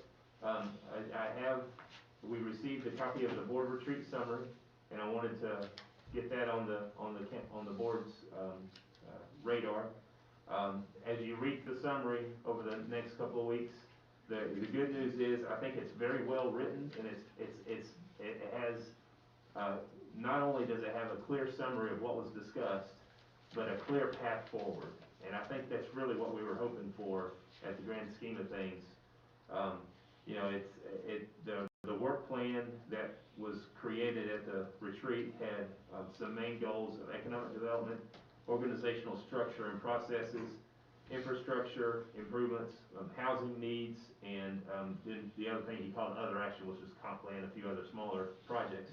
But I have a timeline in there that I can work from, that the board can work from, that we can update as we go on. We've actually accomplished a few of the things that are on the timeline already, just in short order. But there are a lot. He had some short-term and long-term goals that we set out. I'm going to take the mission and vision statement and a lot of the stuff that was put in there and add it to my budget narrative that we're putting together for the next fiscal year. So as you read through that, let me know if you have questions or I'm hoping he didn't miss anything. As I read it several times, and I don't think he missed any of the key points that we wanted to make sure was in there.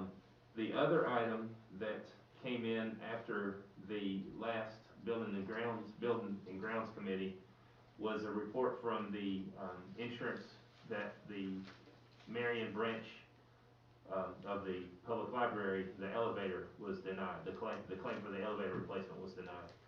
You may remember the main piston went out and will need to be rebuilt, basically reconstructing the elevator of everything except for the shaft. The cost was just over $50,000, and with that in mind, looking at our small purchase procedures, anything under $100,000, we still have to go out and get at least 4 bids or make the attempt to get 4 bids. So what I'd like to do tonight or request tonight is authorization to go out and start that process.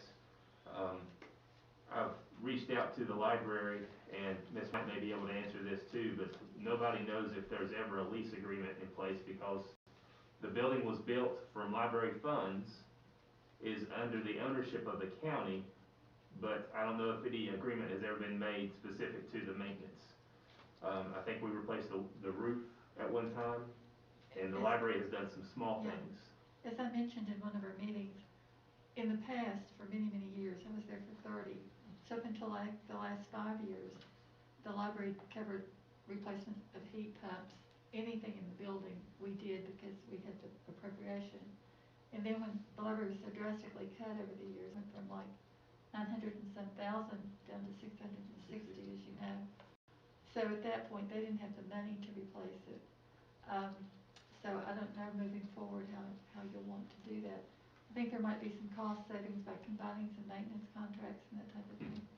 I understood from the director that she wants to appeal that insurance decision. I don't know if that'll work out or not. Yeah. I guess it's worth a try, but they desperately need that because of ADA compliance. I think they're planning on opening back up in April. So You know, it's been out since December. And I don't think the repairs, if we started today, I'm not sure that the repairs would be done before the April, but Yeah. we do need to have them open, have it open, Yeah. sooner rather than later. Well, and that needs to be addressed because of compliance and, yeah. Yep, yes ma'am. Either way, it needs to be done, and I think the quicker we get the bids and get it going, you know, if we pay for it and then the insurance comes, and we win and the insurance says we just get reimbursed, but we'd have it done a lot. We don't need to sit on our thumbs and wait till we get an answer before we start moving forward. Yes, sir. I agree. I think we go ahead and get the bids and accept the bid that we want to do it and get it done. So I would like to have authorization from the board to at least attempt to get the bids for moving forward. You're not approving anything other than just getting the prices. I would suggest we talk to the town too, to see what they will do. I'd be happy to. I think it'd be up to them, in my opinion. Mr. Chairman, Chris Ratliff here. I have a question regarding this subject for Mr. Farthing. Is there any issue there with the elevator being out of service in inhibiting someone with mobility issues being able to access the library? I really don't know the answer to that question at the moment, but you know, if the thing breaks down and that's the only way to get access, if the library staff would provide whatever that person's looking for, you know, carry it from upstairs, downstairs to them so they can have it, I think that would be okay as long as they're trying to accommodate as circumstances allow while they're trying to repair the elevator to stay ADA compliant. I mean, that's all the off-the-cuff answer, but I think we're okay. You know, we're trying to get it fixed, and as long as the staff cooperates with someone that has a need, I think that'd be okay. Very, very good. Thank you, Mr. Farthing, for that explanation. So I guess my thoughts would be, it's not going to be a problem until it becomes a problem. So I think if we proceed with due diligence and honest intent to try to get a best price with the best effort to get it fixed in a reasonable amount of time, the most fiscally responsible, to Mr. Farthing's point, we'll probably be okay. But this is not an open-ended kick the can down the road issue. We need to get on this and get it fixed quickly for the citizens of the town and the county and so forth. Yeah, I think a motion just to authorize the administrator to proceed seeking bids, and then he can bring those back, and in the meantime, staff can search for support from the town or whatever to help on the repair. Mr. Chairman, I'll make. So moved. Okay. We got two motions. I'll make the motion, you can second it, Lori. Perfect. Okay, we got a motion and a second. Any further discussion? Is that just to get bids, Charlie? Yes, sir. Just to go out for bids. Okay. Roll call vote. Thank you, Mr. Atkins? Yes. Mr. Sturgill? Yes. Dr. Ratliff? Yes. Ms. Wyatt? Yes. Ms. Deal? Yes. Mr. Call? Yes. Unanimous. And I also have the same worry about this elevator in this building, because I know we've gone 2 or 3 days where people on the 4th floor in wheelchair, and all of a sudden we had to have somebody carry them down to where we can get them out the door. It's not a good situation to be in. That's in the CIP for next year. Okay. If we can get it that long. Yeah. Does the public, excuse me, Yep. does the public use that library to get upstairs for some reason? Yes. Yes. Yes. There's two, the library has, I guess, entrance on both floors. But they have to move books and things Yeah. from one level to the other. They have to go all the way around the building. Plus, the librarian is special needs. Indeed. And, you know, since she's been there, the elevator. Not possible to have everything on the second floor on the bottom floor too? No, there's a computer lab downstairs and offices. Yeah, it's, there's not enough space to be able to do both. All righty, so we got the approval to get the bids and move forward. Sean, anything else? Only other thing I have, I think at your desk, you had some reports from Fire and EMS from Marion and Chilhowie. That's just their annual reports they wanted to provide. You can review at your convenience. Anyone gonna give me a synopsis of them somewhere? I I'll get it. righty, I think, we're down to, supervisor comment time. Roscoe, you wanna start us off? I'm kind of biased, Charlie, but I'll see if I can pull it off with your permission. Go right ahead. I just want to wish everybody's good health in the future. Looks like we're doing good with this COVID. I've had my shots and I feel a lot better about it. A lot of people around home, and I see the numbers dropping. My daughter tells me they're dropping good and everything. I'm proud that she's working at the health department and doing that COVID shots and stuff. And just everybody be safe and God bless you. All righty, thank you. Chris, you wanna speak to us? Yes, Mr. Chairman, thank you. I'm gonna apologize up front because I don't want to seem like I'm blindsided Mr. Utt here, but I had two questions that I would request his follow-up at the next few days or whatever. No urgent rush, but I had a constituent approach me and I have to plead complete ignorance. I did not realize this. Is there a county, car tag tax? I'm guilty of just getting my taxes, just paying it, moving on, not thinking about it. But I was approached about what is the county doing with the county car tag tax revenue, and I don't even know if we have one. So if you could look into that and answer my question for me at a later date, that would be great. The other thing is to follow up on a request for the caution children playing sign that we discussed, I think, on Old Wilderness Road. I've gotten busy with life and failed to follow up with it, and I just thought about it. Maybe I'll throw that out, see if you could look at that and see where we stand with getting that installed. Yes, sir. And I apologize for blindsiding you here. I don't mean it that way. It just crossed my mind. That's okay. The other, go ahead. I was just gonna say, on the signs, we have them, we finally got the template from VDOT, and we have them ordered, and they actually may have been delivered late last week, so, basically all we need to do is get the posts and get them installed. I asked Mr. Williams to get with you to find out exactly where we needed to locate them.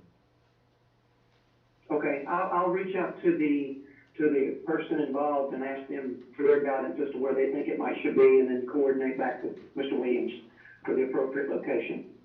So thank you very much for that. I've got two other comments I'd like to throw out.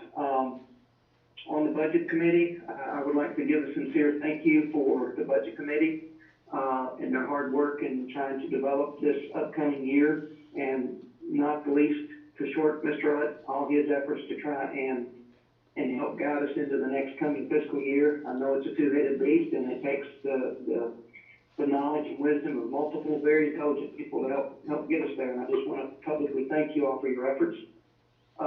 Also, the other two-headed beast that's in the room that is being wrestled by Ms. Deal is the public safety issue. I just want to thank you for your guidance and leadership on this, and keep fighting. Your head's in the right direction. We're going to get there. It's, there's an old adage: the first one through the door always gets the bloodiest. So, you got to lead us, and I think we're going to find a very workable solution for not just one township, but for the whole county and all our constituents collectively. So, thank you, and that's the extent of my comments. All right, thank you, Chris. Chris, we do pay a car tax in the county. It's added to your personal property tax bill. It used to be the decal tax. Yeah, it used to be a decal, but it's added right, instead of having to put a sticker on your car or anything, it's just added to, when you pay for your car, I think it's $20 added per vehicle. $25 per vehicle. In the town now, you don't pay the counties, you just pay whatever the town's sticker is. All righty, going. And Mr. Chairman, just as a follow-up, is that money earmarked for anything in particular, or just go into the general fund? Not that I'm aware of. It goes into the general fund and used for the general well-being of the county. Okay, thank you very much. That was my question. I'll pass that along to the person that asked. All right, thank you. Mr. Ratliff, just generally, you can't earmark any any funds. You know, they come into the county, it all goes in the general fund, and then the county board appropriates the money wherever it needs to go in the budget.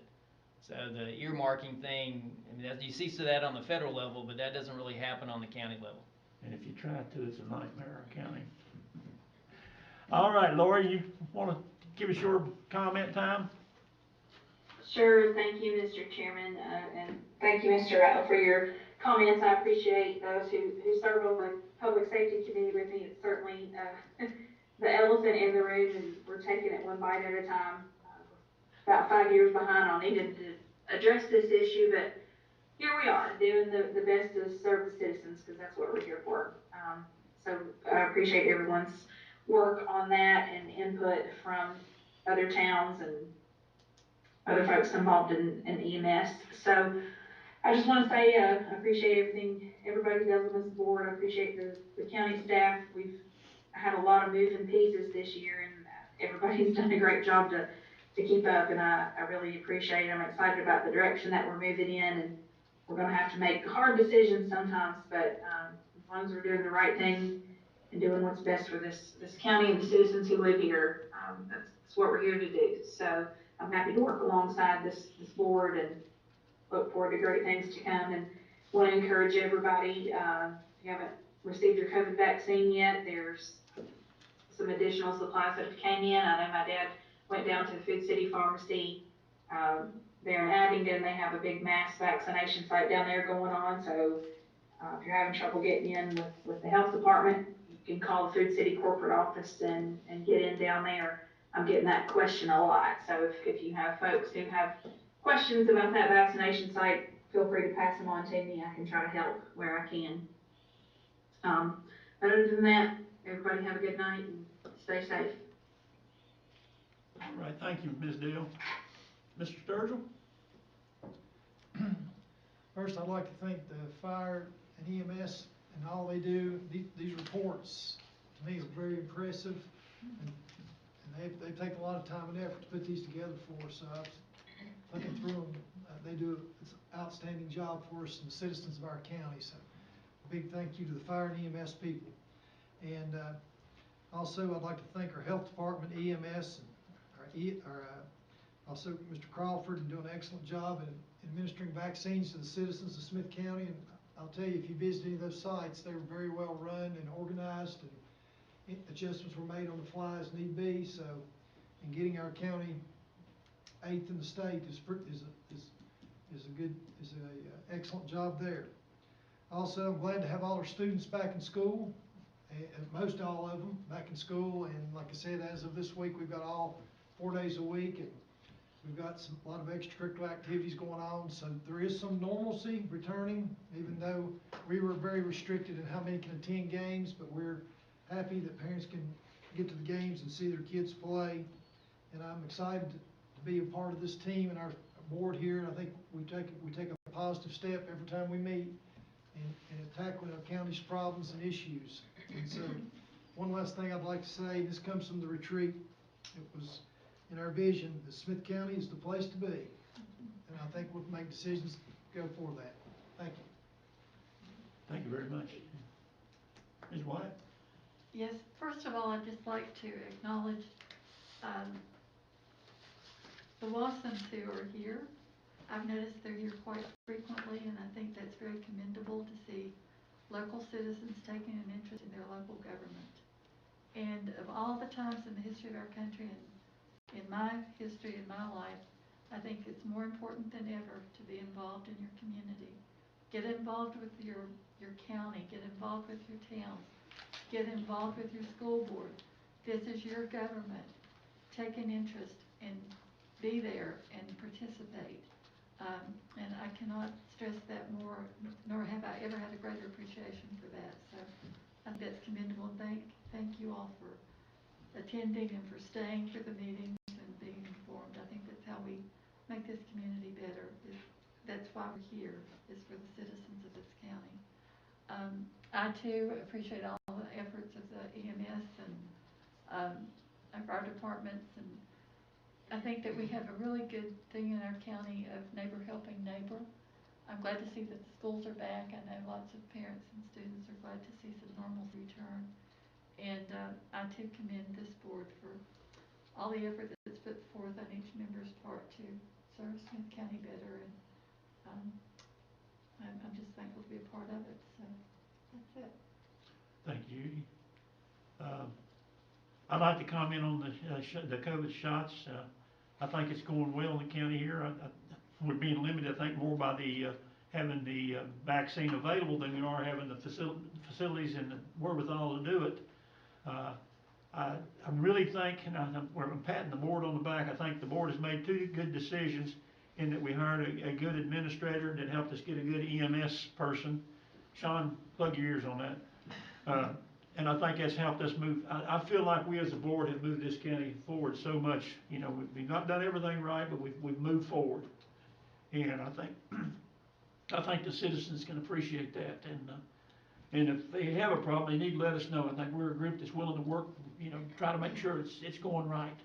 I also am tickled to death to see the schools reopening. Feels like we're getting back to some normalcy there.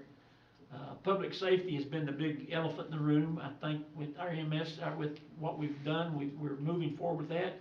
And if you can say, in my opinion, if you can say anything good has come out of this COVID thing, it's some of this federal and state and federal money we've got that's helped us with our EMS problem. I think that's been the good part of the COVIDs. For one sort of a lighter moment now, I'm gonna take it. I just, the other day, the idea hit me. I had 2 or 3 people complain to me about daylight savings time.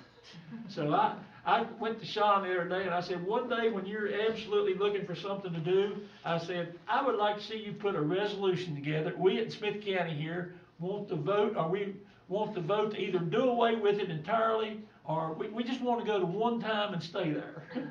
Maybe we can be the first county in the state to tell our legislators we're tired of it. It served a purpose back in 1917 or whenever it was put into play, but I'm not sure in 2021 it's needed anymore. And I would just like, I mean, it's a feel-good resolution, but I would like to see us at least talk about doing that. I know you know, and it might make a difference. I don't know, but I know the public themselves, and I'm one of them, just get tired of the time change. My old internal clock's set, and when they change the time, it's hard on me. So I thank you for your time. Thank everyone for being here tonight. And the Wassums, I thank y'all for being here. Thank your participation. We'll bring some more people, man. Well, I'm looking forward to when we can actually have our room back in order and we can have a full house again. I know several people would like to be here, and they had started coming, and when this COVID's hit, they quit. I'd like to see us get back where we can start having people in here and be safe. Having said that, we have a closed session to do. So I guess I need a motion to go into closed session. So moved. You got a paperwork or somewhere. Well, the motion's on the agenda there, the 2.2, 3711A7, consultation with legal counsel concerning the Adwolf sewer connection. Sounds good to me. Roll call vote then. Second, Ms. White. Okay. Mr. Atkins? Yes. Mr. Sturgill? Yes. Dr. Ratliff? Yes. Ms. White? Yes. Ms. Deal? Yes. Mr. Carr?